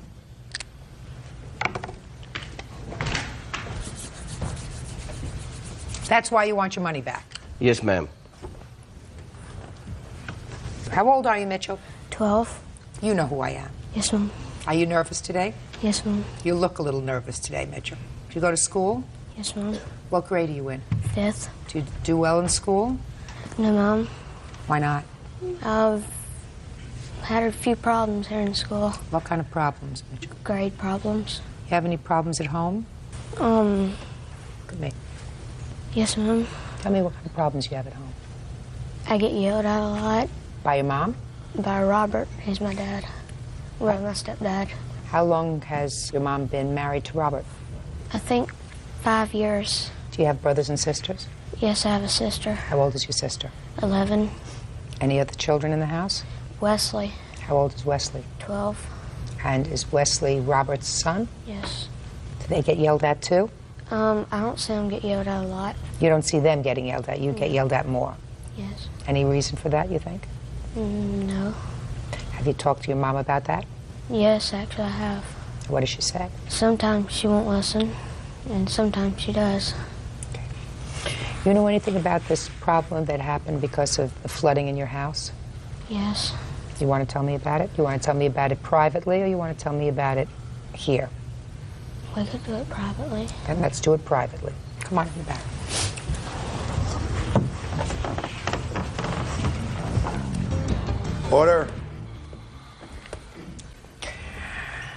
Ms. Salva, it is your claim that the damage that was caused by this flooding. And I see from your papers that you have a videotape of that. Yes, Is that ma'am. correct?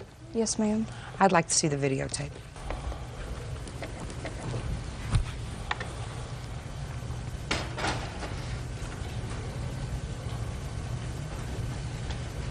This is the neighbor's pump that's draining their pool, and it's just flowing in our yard and the neighbor's yard. It smells horrible out here. He has done flooded both of our septic tanks. You see, it is overflowed, running all on my back porch, all the way to my pool step area, down to my driveway, all the way back over here. This is the second septic tank that is overflowed, which has run all the way up into the house. So losing both my septic tanks are overflowing.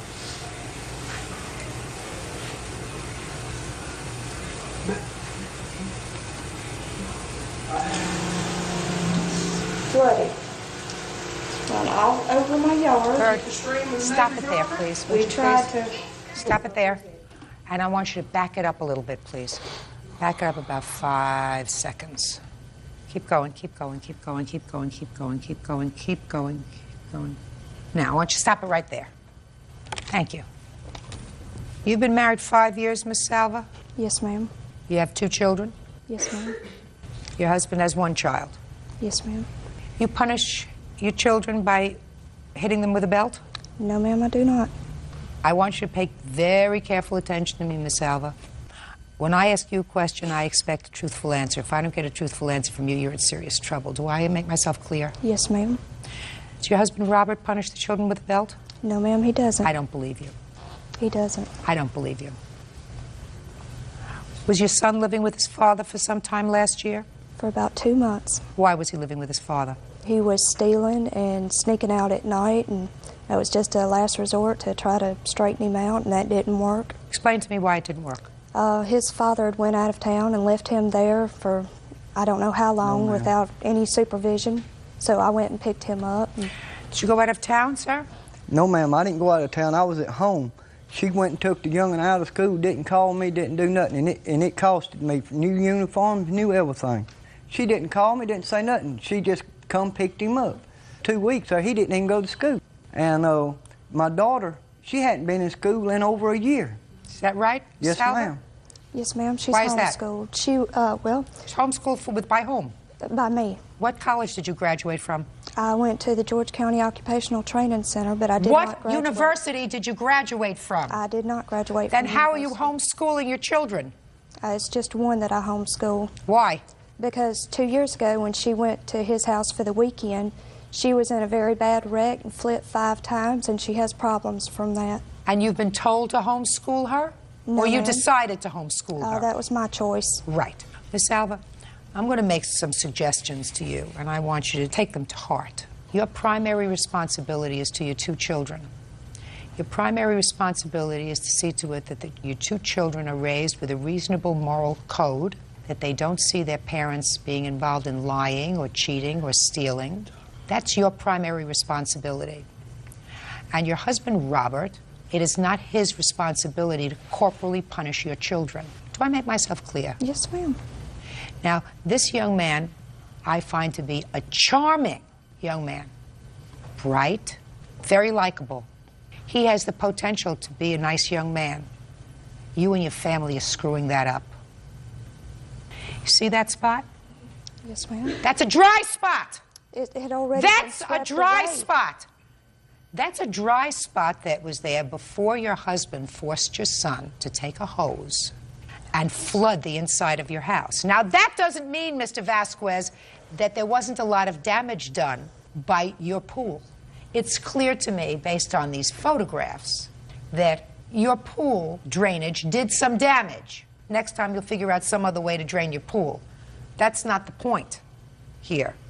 I don't know what motivated you to pit your son against his mother Yes, ma'am. and his stepfather, which may have ramifications. I'm going to give you some advice about that in a moment. Yes, ma'am. Because I will see to it that a call is made to Child Protective Services where you live to monitor your home. Do you understand that? Yes, ma'am. I'm going to see to it that there are no ramifications to this child or any other child in your house as a result of what happened today. So the call is going to be made by me to Child Protective Services where you live to come out and take a look at what's going on in your house. But I think it was a mistake on your part, sir, to put your son in the middle. It was a mistake. It had to be done. It had to be done. No. And, It didn't have to be done that way. Listen to me. Your son was living with his mother and his stepfather. Stepfather who, according to your son, uses corporal punishment as a way of punishing both himself and his sibling. Now, prior to Robert corporally punishing the children with a belt, she did. Now, I didn't ask about you. I don't.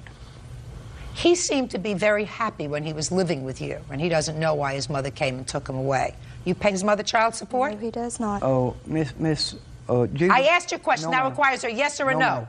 No, ma'am. But them young's needs on my part gets anything that can be. Don't give me talk. Yes, ma'am. Money. Yes, ma'am. That's what you pay. Money to take care of your children. Do you understand? Yes. Because let me explain to you what happens if you don't do that. Listen to me carefully. What happens is her husband feels as if he's supporting your children, which gives him license to hit them with a belt. Do you understand? Yes, ma'am. So you start paying support. Do I make myself clear? Yes, ma'am. Judge Judy continues in a moment. And later today, We were supposed to get married. He acknowledged me as his fiance. When he said, meet me at Rimworld, why didn't you say, meet me at the jeweler? I should have. I should have. real cases, real people. Judge Judy. William Vasquez claims neighbor Betty Salva owes for the cost to repair flood damage to her home. William says Betty conned him into thinking he was at fault. May I say something, please? Yes. There's also a three-year-old little girl that lives there. Also, I don't think she told you about. I didn't hear about any 3-year-old little girl. He didn't tell me about a 3-year-old little girl. Custody of her. Whose child is that? It's my brother's daughter, and I've had her since the day she was born. Well, I looked over my fence and I seen the child out there unsupervised around the pool area, no supervision, for 10 minutes. No. Mr. Vasquez, this is what I'm telling you, sir. I'm not giving you any money back. You did the wrong thing. You drained your pool into a place and it made a mess in their house. They don't have to have a mess in their house, and I am not an engineer, so I'm not going to be able to say what damage your pool did and what damage they did themselves in order to enhance the claim. I can't separate that. What I can tell these people is something is not right, and the advantage of having this case heard today is that I am going to get a team of social workers out to her house to see what's going on there. Do you understand? Yes, ma'am. That's all. Step out. Excuse me, step out. I feel like she's doing the right thing by having someone look after the young child. I don't like the way that he upset my son. My son said things because he was very scared of him, and he has been abuseful in the past. I'm going to do everything I can to get that child away from her. And now the next case. All parties in the matter of Hervey versus Hill. Step forward, please. Caregiver Keith Hervey Sr. is suing his ex-lover, 24-year-old student Jamie Hill, for an unpaid loan for rims and a car stereo. Mr. Hervey, how long was the defendant your girlfriend? For about 7 years. 7 years? 7 to 8 years, ma'am. Your complaint is that you made a loan to her, Right. and the loan was for new rims for her car. Right. And a stereo for her car. Yes, ma'am. And those new rims and stereo cost $2,500. Yes, ma'am. Miss Hill says she doesn't give a rat's behind about rims, and she doesn't care if she's got AM or FM. Rims and stereos are a guy thing. You made her a present. You wanted her to have a hot-looking car. This was a gift. She doesn't owe you anything. As a matter of fact, she would let you take the things back, except that she would have to replace what was taken off the car. Is that right? Yes. So tell me, when you made this loan to Miss Hill? July the 14th. Well, tell me about that. Why would you do that? Did you come into some money? And my family, we sued tires on June the 8th. We sued for $25 million, ma'am. And so how much money did you collect? $40,000, ma'am. You got $40,000. He had a whole lot of money. Yes, ma'am. And she was your girlfriend. Yes, ma'am. What'd you buy yourself? I bought me a 1999 Suburban. And at the same time that you got yourself a Suburban, Yes, ma'am. did you get the rims and stereo for her car? Yes, ma'am. Did you have anything put in your Suburban? At the Yes, same ma'am. time, some additional stuff put in your Suburban? Yes, ma'am. It's not looking good for you, Mr. Hervey. So I'm going to let you very, very quickly, because I have other things to do today. Yes, ma'am. You tell me this agreement that you made with your girlfriend of 7 years. Okay. First of all... Not first of all, just tell me about the agreement. Oh, the agreement was made when she get her taxes back and her school check. She'll pay me my money back. That was the agreement we had made. Then when we ended up breaking up October the 2nd, and I found a new girlfriend, she had came by my house and threatened me that she'll cut my tires up on my Suburban. And so when she left, she called back again, threatened me, saying that I'm not going to get anything back. That's when I put in that complaint on March the 3rd. Go. Mr. Hervey gave me these things as a gift. When he received that $40,000, that was his part of giving me something out of the money. I never asked him to buy these things for me. That was what he wanted to do. I never went to Mr. Hervey and threatened Mr. Hervey. I don't care about the threats. I just want to hear about the rims. Okay, he called me on July 24th and told me to meet him at Rim World. And when At Rim World? Rim World. I didn't even know how to get there. When I met him, he called me, he told me how to get there. And he told me, pick out the rims that you want. And see, I told him, quit blowing all this money. I didn't even ask for these things. I said, we were supposed to get married. He acknowledged me as his fiancé. And I have papers here on his insurance acknowledged me as his fiancé. Listen to me. First of all, Mr. Hervey, I listened to you. Yes, ma'am. If it wasn't a present, it should have been a present. 7, 8 years, and then you found another girlfriend. You should have said, forget it, take your rims and stereo. But it probably was a little bit of puffing. You got some money, you bought yourself a big new car, you put something in her car. Miss Hill, what I don't understand about you is, when he said, meet me at Rim World, why didn't you say, meet me at the jeweler? I should have. He acknowledged you as his fiancé? Yes, ma'am. Okay. Where is the ring he bought you? Oh, he didn't buy me a ring. That's what he considered a rim.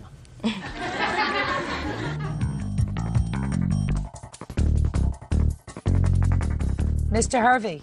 Yes, ma'am. Why are you bothering with this, sir? If you got money, $40,000, is that the biggest amount of money that you've ever gotten? Well, yes. Why would you go out and blow the whole thing on a car? Well, at the time, that's what I wanted. I understand that's what you wanted. How old are you? I'm 39. Mr. Hervey, at 39, that's not all that you're supposed to want. Sir, Yes, ma'am. if you get $40,000, put your hand down, that's a lot of money. You take some, you put it away, you put it in the bank, you invest it, you put it in a CD. You don't blow it all on rims and stereos and a big car. That's something that a 20-year-old does, not somebody who's 40. And 39 is really close to 40. Matter of Smith versus Nicholas.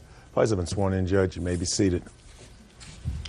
Miss Smith, the defendant is your ex-husband, and you claim that he owes you a variety of things, bankruptcy filing fees and some money that you allegedly loaned to him. Mr. Nicholas says that you're a bit of a control freak, you just won't let it go, and he doesn't owe you a dime, right? Correct. When were you divorced? April 11th of 2001. You have children? Yes, 2 of them. Who do the children live with? Me. Does Mr. Nicholas have visitation with the children? Yes, he does. When? When he feels like it. It's supposed to be every other weekend, but it hasn't been any kind of consistency since we divorced. Your choice or his? His choice. How often do you see your children, Mr. Nicholas?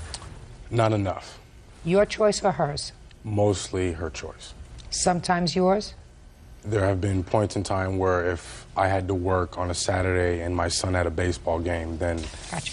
All right. Tell me what he owes you, why? Okay. The first money is $80 he owes me for candy. Our son had a candy sale, and Omar had received 80 candy bars from me. 50 of them were ones he wanted, 30 of them were for his grandmother, who he resides with. Gave him the candy, he disappeared. When he came back, he had no job about 6, 8 weeks later, and never gave me the money back. Candy bars. Did you take them? Yes, I did. Did you pay for them? No. Okay, so you got to pay for your son's candy bars. Well, I took them. I was a means of go-between. The candy was to go to my mother and my grandmother. That's your job. She shouldn't have to go to your mother and your grandmother to get the money for them. $80. No, they were the ones who were actually selling the candy. Fine, get the money from them. $80. Candy bars. What's next? On August 22nd of last year, he was to have the children for the weekend. His phone was disconnected. I am very nervous about my children being with him without a phone, so he asked me if I'd make a phone payment for him. I went down to the Sprint store and made an $80 payment. He was getting paid the next week, was supposed to pay me back. He was then fired about a week and a half later. $80 phone payment. Do you owe her the money? I don't believe so. Why? I never asked her to make the payment. She had called me at work Thursday prior to me receiving the kids on Friday and said, your phone's not on. How am I going to be able to get a hold of you during the weekend when you have the kids? I said, I don't know. Well, I'm going to go make the payment for you. I believe that's probably how it happened. You don't owe her the money. It wasn't a loan. What's next? I'm going to take care of this really fast. I understand. I mean, on the 17th of last year, of October of last year, after he had returned from being missing for about 6 weeks, he came to me and said that he needed his truck payment made, that he was going to have it repossessed. We made an agreement that I would go ahead and pay it. It was $485. I made it at a quick collect location. I even had to call him immediately to give him the MTC number, a tracking number, so that he could prove to them he made it. He never paid me back. She made a payment, agreed upon me and her. If she made the payment, then I would drive to pick the children up and drop them off for an extended period of time. Your Honor, his car was repossessed a week later. He just was never... How much child support were you paying? Well, when I was working, it was being taken out of my check, and it was $455 a month. But you had disappeared in October of 2002 for a while. Had you been working in September? No, I was laid off at the end of August. So then you were not paying any child support. Correct. So not paying any child support for your 2 children, and in addition, you asked you to make a car payment for you. That's incorrect. I did not ask her to make a payment. She said, knowing that I had been out of town for an extended period of time and was not employed, well, how are you paying your car payment?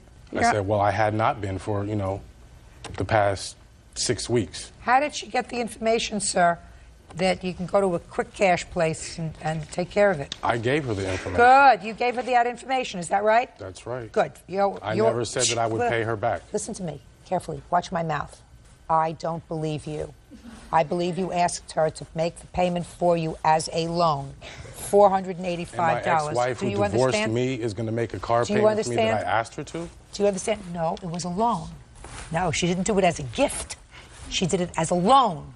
Next. The last thing that I am asking for reimbursement on is I had to file bankruptcy. Omar, within our divorce, received a Mazda vehicle that was financed only in my name. He did not carry insurance on it. On July 11th... Well, what genius judge gave him the Mazda vehicle in the divorce but kept your name on the loan? No judge. He couldn't get a loan for it, Your Honor. His credit was too bad.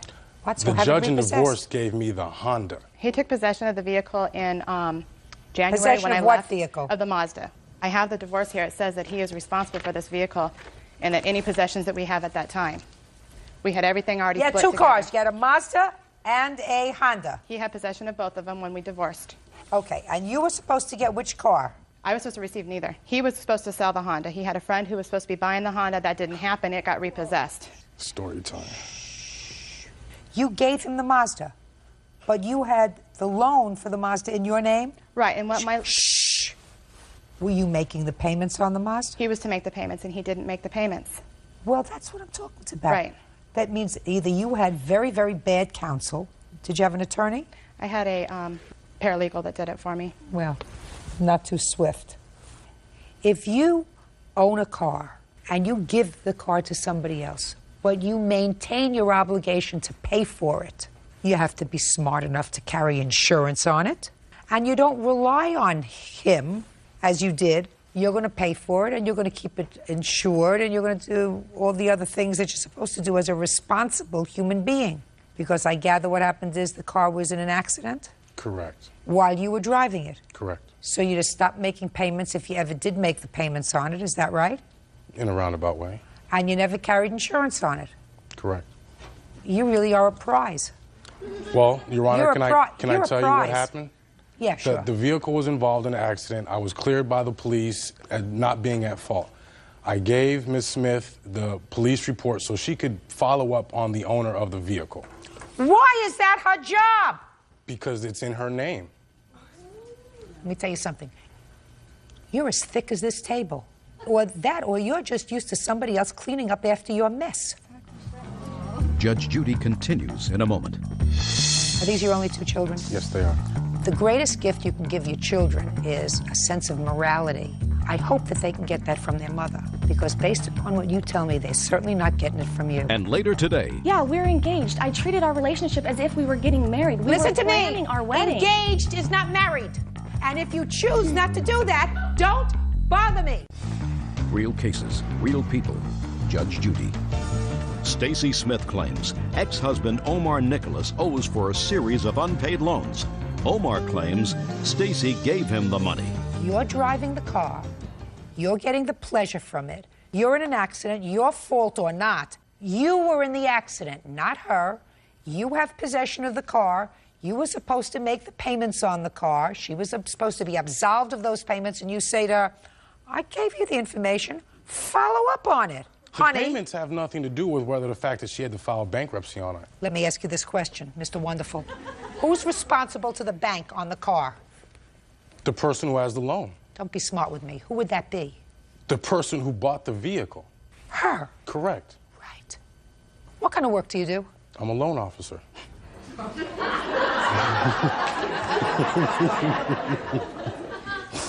How old are your children? 7 and 3. Are these your only 2 children? Yes, they are. I want to tell you something, sir. They are not, Your Honor, but... Maybe his only 2 children with you, he meant. Yes. He's slick. Mm-hmm.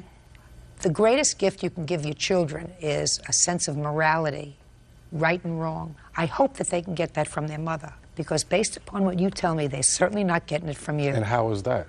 I'm going to tell you how that is. Please do.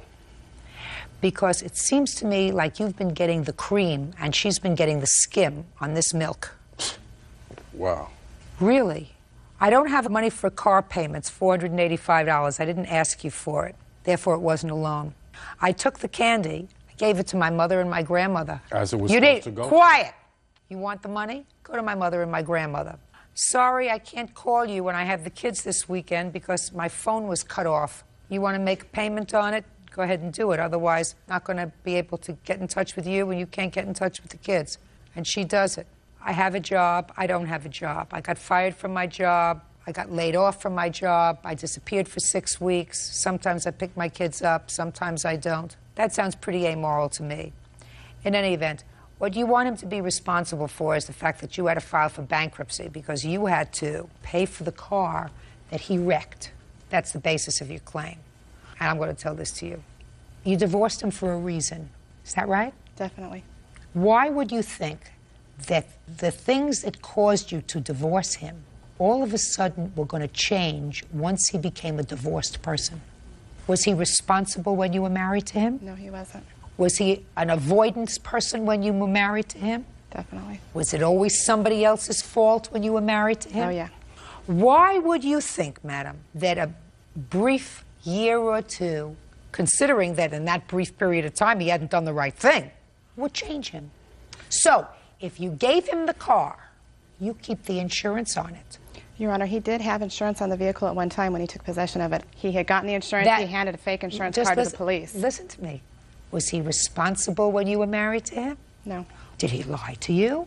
Many times. So why would you place any credibility in the statement, I have insurance, when he knows that all he's got to do is, if he has an accident, here, babe, you take care of the forms. You go chasing the person who was responsible. I'm not responsible for anything. So I'm not giving you money for your bankruptcy. Be smart. He owes you $565. It's cheap. But if you're going to teach your children any morality at all, you better make sure you do it yourself. That's all. Step out. Parties are excused. You may step out. The real reason we're here is because I was taking my ex to family court for legalized visitation, and within a week of her receiving the papers, I received a summons that she was suing me. His girlfriend had told me that he had received several $1,000s. I called him and he said he paid other bills with it and could care less about my money, and he told me to file, so I filed against him. And now the next case. All parties in the matter of Williams versus Sensei, step forward, please. 26-year-old business owner Carrie Williams is suing her ex-fiancé, plumber Joseph Sensi, for unpaid credit card charges, a trip to Hawaii, and damage to her car. Joseph says Carrie won't give back the engagement ring. Miss Williams, Mr. Sensi was your former fiancé. Correct. How long were you engaged? 9 months. And how long did you live together? A little over a year. It is your claim that Mr. Sensi owes you a whole bunch of money. You claimed that sometime, I think it was November of 2002, he damaged your car. Is that right? Damage to my car was in June. And when did you break up? December 19th of 2002. So in 6 months, he didn't pay for that car. No. And then you claim in November of 2002, you went to Hawaii to attend your brother's wedding, and he was supposed to pay for half the trip, and he didn't. Is that right? Then you claim that while you were together, he made many charges on your credit card that's in your name, and he hasn't paid those charges. Is that right? Correct. And Mr. Sensi says that while you were together and while you were living together, you had pooled your money. Is that right? Yes. Did you have a joint bank account? Yes, we did. And he put his check into the account, and you paid the bills? Yes. So that whatever money you believe that he owes you was paid as a result of his putting his paycheck into the account. You want to pay the bill for the trip, you pay the bill for the trip. You want to pay the bill for the car damage, you pay the bill for the car damage. Aside from the fact he says that you've damaged his car as well. By the way, he also says you have the engagement ring. Is that true? That is correct. Why is that? He owes me a lot of money, Your Honor, and I just didn't feel right being able to give him something, and in return, when he owes me a lot of money, I just didn't feel right about that. Really? Well, let's figure that out. Where did you buy the ring, sir? Case, jeweler. How much did you pay for it? $3,000, $3,000. Where's the ring? At home. If I give you anything, Miss Williams, you have to understand that I'm deducting $3,000 from that. Can I give him the ring back? If you would have brought it to court today, I would have said fine, but you didn't. I'm not interested in anything you have to say. How much money were you earning for the 9 months you lived together, sir? Between $2,000 and up. And how much money did you give Miss Williams when you were living together? I pretty much all of it in the bank account. He put his whole paycheck in the account? No, Your Honor. He has a son, a 4-year-old son, and he pays child support to his son. How much do you pay in child support, Mr. Sensi? $600. $600 a month. Now, what was the rent on this apartment? $1,070, Your Honor. And what other expenses did you have? The usual, electricity, cable, car payments. Let's go to car payments. How much was his car payment? Mine was $250. And how much was your car payment? $450. So your car payment was $200 more than his. That's correct. And he was putting in a little bit less because he was paying $600 a month child support. Yes. Did you have your car fixed when he had an accident in your car? No, actually, it's still damaged, and I do have the pictures. Why didn't you fix it? I haven't had the money, Your Honor, to repair it. Baloney. If it happened in June and you wanted to have your car repaired, what you do is, when he gives you his paycheck in June, you go and take your car and you have it repaired and you do it. It happened in June, you didn't break up until December. That's 6 months. Forget about the car. As you can see, I'm unsympathetic so far with your position. Now let's get to the trip to Hawaii.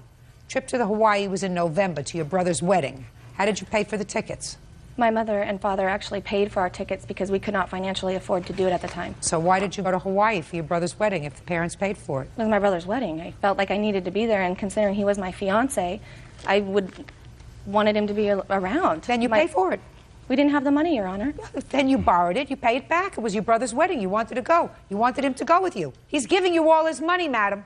If you and he cannot afford to go to your brother's wedding in Hawaii and you want to go anyway, and he's giving you his whole paycheck, and you're the one who's deciding what bills to pay and what bills not to pay, then you don't go to your brother's wedding or go yourself. And you wanted him to go with you? Go. Pay for it. Pay for it. We both decided that we were going to go. He said, with the next paycheck, I will pay you. It was a family decision. We decided to do it together. And he never paid me on the next paycheck. Listen to me. He put his whole paycheck into their joint account. Do you understand? Yes.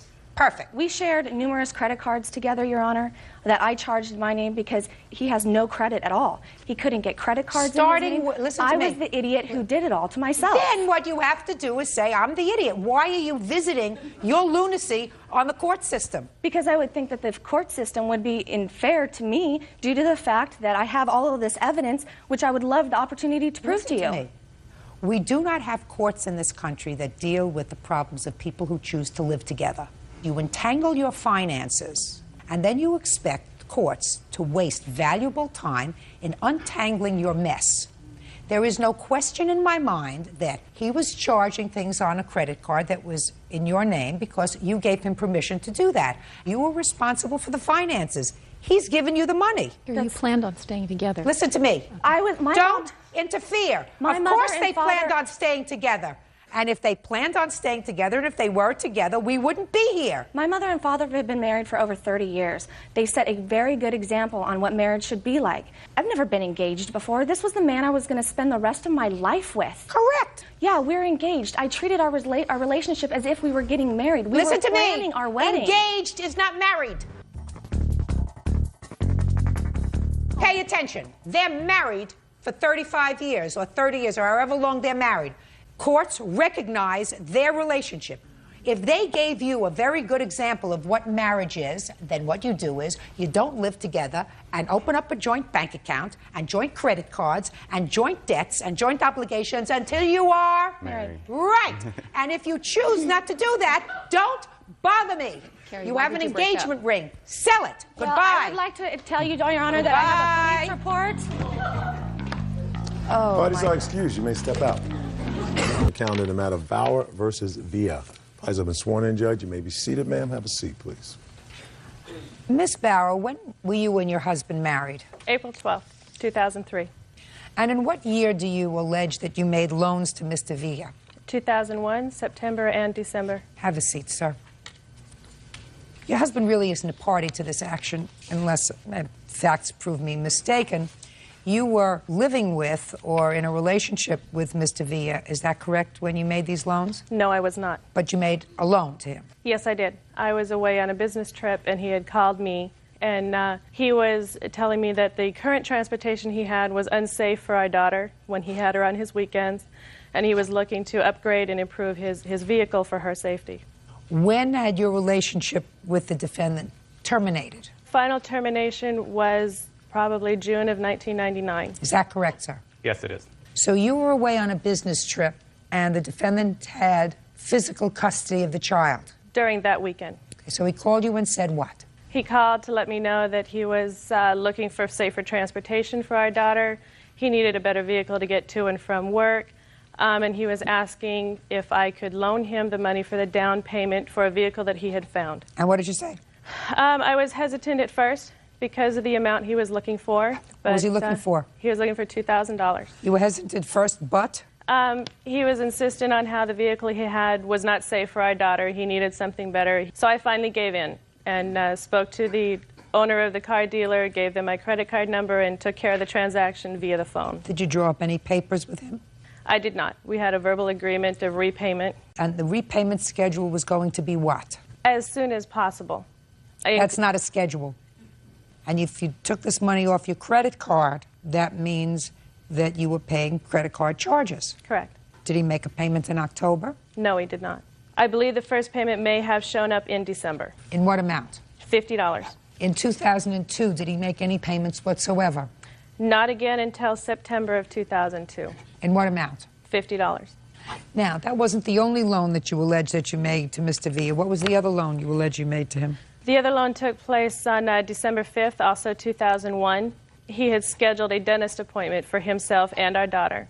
They both left for the dentist office, and I get a call about a half an hour later. There was an emergency. I need you to come down here. When I arrived at the dentist office, he pulled me into a room and he said, Angel's fine, but I'm not. I need help with my teeth. Can you loan me some money so I can get the tools I need to repair my gum line? And you said? I said yes. And what arrangements did you make to get the money back from him? At that time, we had also discussed that the truck loan was still outstanding and that the payments needed to at least And double. he hadn't made a payment in September, October, November. Well, you said he made one in December. Yes. So for 3 months, he hadn't paid you any money, so you loaned him another $750. Is that right? That's correct. How much child support was he paying you? $600 a month. Does he pay his child support? It's garnished from his wages, yes. Okay, I'll hear you. Well, as far as the truck is concerned, yes, I was looking to upgrade my transportation. And I actually did put down a post-dated check for $2,000. And once after speaking with Linnell, she offered to give me the $2,000 on her credit card, so I did not have to put a post-dated check because I would have had to scramble for the money. And that's what she did. She put it on her credit card as a gift to me. Well, you say it was a gift, sir. Yes. I would like to hear your version, and I want you to be very careful that you don't say anything that doesn't make sense to me. Because if you say something that doesn't make sense to me, you're going to be really sorry and really humiliated. Do you understand? I understand. So, you had physical custody of your daughter for a weekend. Correct. And you called the plaintiff. Yes, I did. And what did you say to her when you called her? I let her know that I did. What did you say? Watch my mouth. What did you say to her? I found a truck. And she said? Good. And you said? I let her know that I had to put down No, $2,000. you're not let her know. I told her. I told her that I had to write a post-dated check for $2,000. Why would she be interested in that information, Mr. Villa? I don't know. Well, you told her. I mean, it's not something. If Bert called me and I said, "Hi, Bert. Oh, it's nice to hear from you. How's everything? How is the weather in the Bay Area?" And he'd say, "Fine. How's the weather in the Northeast? By the way, I had to give a post-dated check to the truck dealership." Do you understand how stupid you sound, Mr. Villa? I told you, if you say something foolish, I'm going to make a fool out of you. So when I said to you, why would she want to know that information? You said, I don't know why. Because you were asking her for something. Right. I don't see it that way. I saw it as her offering. Evidently, you're not thinking too clearly. You called her to tell her that you found a truck. She said, good. You told her, I had to give them a post-dated check. And she said... Do you want me to put it on my credit card instead? And you said what? No problem.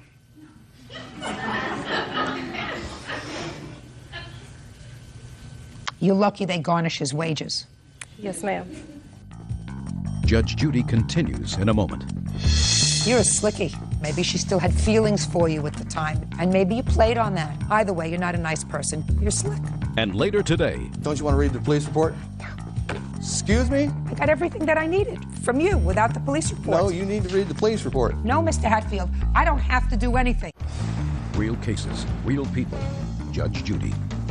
Linnell Bauer says the father of her child, Daniel Villa, owes for a loan to buy a truck and for the cost to fix his teeth. Now you're going to tell me about your teeth. Yes. I'm going to give you the same admonition that I gave you before. Don't tell me anything that doesn't make sense, because if it doesn't make sense, it's not true, and I'm going to make a fool out of you. Do you understand? Yes, I do. So, then let's hear about your teeth. Well, that's correct. My daughter and I did have a dentist appointment, and I was told that my teeth were very bad and needed to be done. I did call Linnell, yes, to come over. I wanted to talk to her. I let her know that I did not... Not let her know. I told her. I told her that I did not have the money, and I was going to work up the money to pay this dentist off. And she said, I will put it on my credit card for you. And then you can pay me back. And repayment was never discussed. You're a slickie. You're slick. That's all. This is your husband? Yes. Nice guy? Yes, he is. You have a separate bank account? Yes, we do. Smart girl. Can I see the last statement on your credit card bill, please? The credit card has long since been paid off. Oh, good. I do have a payment schedule that I have received from Mr. Villa showing what he has paid to date. What has he paid to date? The total amount is $350 that he has paid. He at least owes you $27.50. Even if he paid $350, that hardly covers the interest. Okay. Mr. Villa, I said to you, if you say something foolish, I'm going to make you look foolish. There is no question in my mind that you called this lady, who was the mother of your child, and prevailed upon her to put some money that you needed on a credit card instead of writing a post-dated check, because you absolutely intended to make good on a post-dated check. You weren't going to give the truck company a bad check. You were just going to give them a check and say, hold it for a couple of days or hold it for a week. I want this truck. So you prevailed upon her. Maybe she still had feelings for you at the time, and maybe you played on that. Either way, you're not a nice person. Judgment for the plaintiff in the amount of $2,750. That's all. Thank you. The parties are excused. You may step out. What's done is done. I think Judge Judy saw what I saw. She's out of my life, and that's all that matters. If somebody loaned you money, why would you ever make payments on it? They're greedy. They got their money. It's the bottom line. Once you allow someone to take advantage of you repeatedly, they keep trying to do it. We're looking to move on with our lives. Just take it one day at a time. Family issues shouldn't be broadcasted. And now the next case. All parties in the matter of Hatfield versus Siegel. Step forward, please. Carpenter J. Hatfield is suing his ex-fiancée, Darlene Siegel, for stealing money from his wallet and for the return of the engagement ring. Mr. Hatfield, according to what I read, you and the defendant were in a long-term relationship, and you lived together. How long had you been living together? About 3 years, Your Honor. Do you have children together? No, ma'am. And there came a time when you were arrested in the home. Yes, ma'am. When was that? October 28th, 02. What were you arrested for? Not completing my work project. As a condition of probation for another a prior crime? offense, yeah. What kind of an offense? It was a drug offense. Okay. Your complaint, Mr. Hatfield, is that when you were arrested in your home, the defendant went into your wallet, took out some cash, in effect stealing your money. And in addition, since you subsequently broke up, you want her to return an engagement ring. Ms. Siegel says that she does, in fact, acknowledge that she took the money out of the wallet. She says that she used it to pay household bills while you were in jail. And the ring, she says, was a ring that was given to her a very long time ago that was not an engagement ring. That's your defense. Yes, ma'am. So, how much money did you have in the wallet, Mr. Hatfield? There was $2,300 cash. What were you doing with $2,300 in cash? I'd sold my truck for 10 grand cash, and I had already had my loan proved for a new Tahoe. I was supposed to go down Monday morning and pay the $3,000 down payment and drive away in my Tahoe. You sold the old truck for $10,000 in cash, and all you had left was $2,300? Well, yes, What'd you do Your with the Honor. rest? We went to Reno for the weekend. We did, I paid some other bills, and that's what I saved because that's what I needed for the down payment on my truck. How long did you spend in Reno?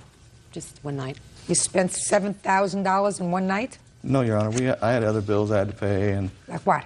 For one thing, I had to pay the truck off. That was $4,000, I believe, if I remember rightly. I went grocery shopping, spent about $400 in groceries, and. Okay. Now, you were arrested on the 28th of October. How long did you spend in jail? I had a 26-day commitment. So you were released sometime in November. November 21st, to be exact. When did you find out that Miss Siegel had spent the money? When I came home. She said she... Tell me about the conversation. You said, "Where's my money?" Yeah. And she said? She said, finally she admitted that she took the wallet, because she denied it. She was still denying it for a couple days after I got home. Well, what did she say to you? She said she took the wallet and spent my money on bills. Household bills, electricity, I guess, I don't know. She never could produce any receipts for me. Well, you were away on the 1st of November. Yes, Is that ma'am. right? Did you pay rent? No, ma'am. Did you have a mortgage payment? We split everything 50-50. Was there a mortgage payment due November 1st, Yes. Mr. Hatfield? For $600. So that would be my half. When you went to jail, did you make provisions for that mortgage payment? And I didn't really have time to make provisions for anything. So you had expected, I assume, Miss Siegel, to somehow make that mortgage payment. Oh, yeah. With what? With her check that she got paid. Not with yours. Not with the down payment for my truck. But the bank expects their money on November 1st. Yes, they do. You didn't get out till November 21st. That's correct. You certainly didn't need a truck while you were in prison. No. And then there are other bills that come into the house on the beginning of the month. So that it would be fair to say that at least some of the money that she spent was money that she spent appropriately as a responsible person in maintaining the house. Well, I grant you that. Perfect. Now, after she acknowledged to you several days after November 21st that she did spend this money on bills, you said you were out a couple of days in jail and she finally admitted to you that she spent the money. So let's say it's the 23rd of November. When did you finally separate the two of you? Oh, about a month later, month and a half later. So the beginning of January? Yes, sir. From November 23rd until the beginning of January, where did you sleep? Pardon me? Where did I sleep? In my bed. Where did Miss Siegel sleep? In my bed.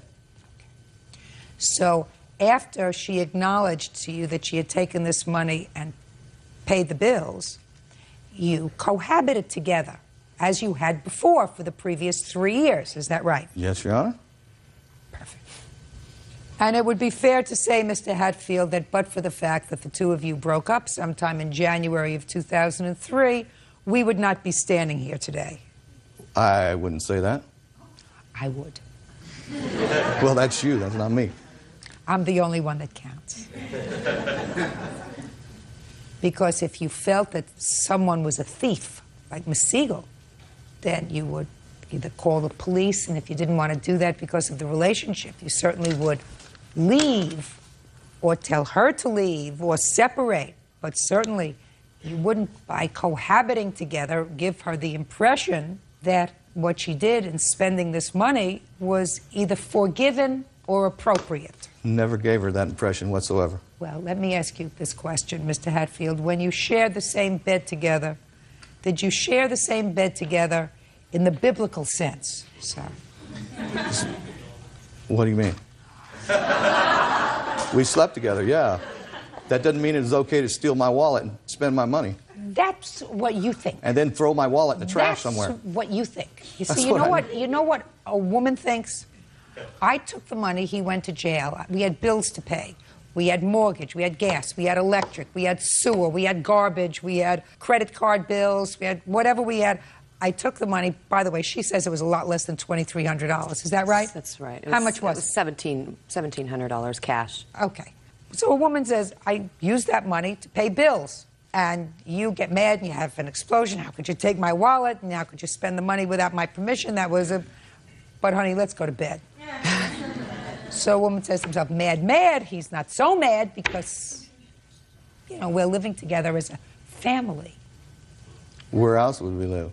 Not together. When I got out of jail, I had no truck, no together. money, no job. You could live on the couch. Excuse me?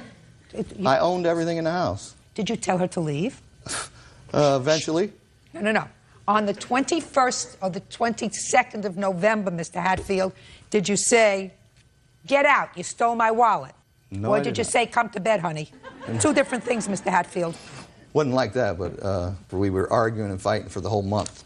It's possible. Because of this. That's possible. But in between, Mr. Hatfield, in between, there was between the sheets. Do you think And we in had the sex? law- Is that what you're and asking the me? Did we have law- and sex in the during law- that time? Shh, listen to me. No, we did not. Did you just say to me, Mr. Hatfield, am I asking you to abstain for all that time? Is that what you said? Yeah. Did you abstain while you were in prison? Yeah, you betcha. Now, let's get to the engagement ring. When did he give you this ring, Miss Siegel? I don't remember exact date, but it was about 2 years ago. Let me see it. I no longer have the ring. Why not? Because when I took it off to take a shower and it was at his house, I don't know. It's not there. I don't have it any longer. I don't believe that either. I don't have it. Well, let me see the bill for the ring. She had that, too. She took the receipt and the warranty for the ring and everything else. Just a second. So, what you have to do if you come to court is you go to the jeweler and say, I lost my receipt. Could you please give me another one? I have a statement from him. I don't know. I don't read statements from him. I need a receipt from the jeweler. That's what's necessary. Anyway, Mr. Hatfield, you don't have the case. If you no longer have a relationship with Miss Siegel, you have to put a period and say goodbye. It's over. Don't you want to read the police report? No. Excuse me? I got everything that I needed from you without the police report. No, you need to read the police report. No, Mr. Hatfield, I don't have to do anything. All I know is that you were incarcerated on the 28th of October. You got out of jail the 21st of November. According to you, the issue of what happened to the money was resolved on or about the 23rd of November. And from the 23rd of November to the beginning of January 2003, you cohabited with the defendant. And as far as I am concerned, in the law, that makes a statement to me that this money that was used to pay household bills, which was the correct thing to do. Well, you're Goodbye. wrong. You're dead wrong. Parties are excused.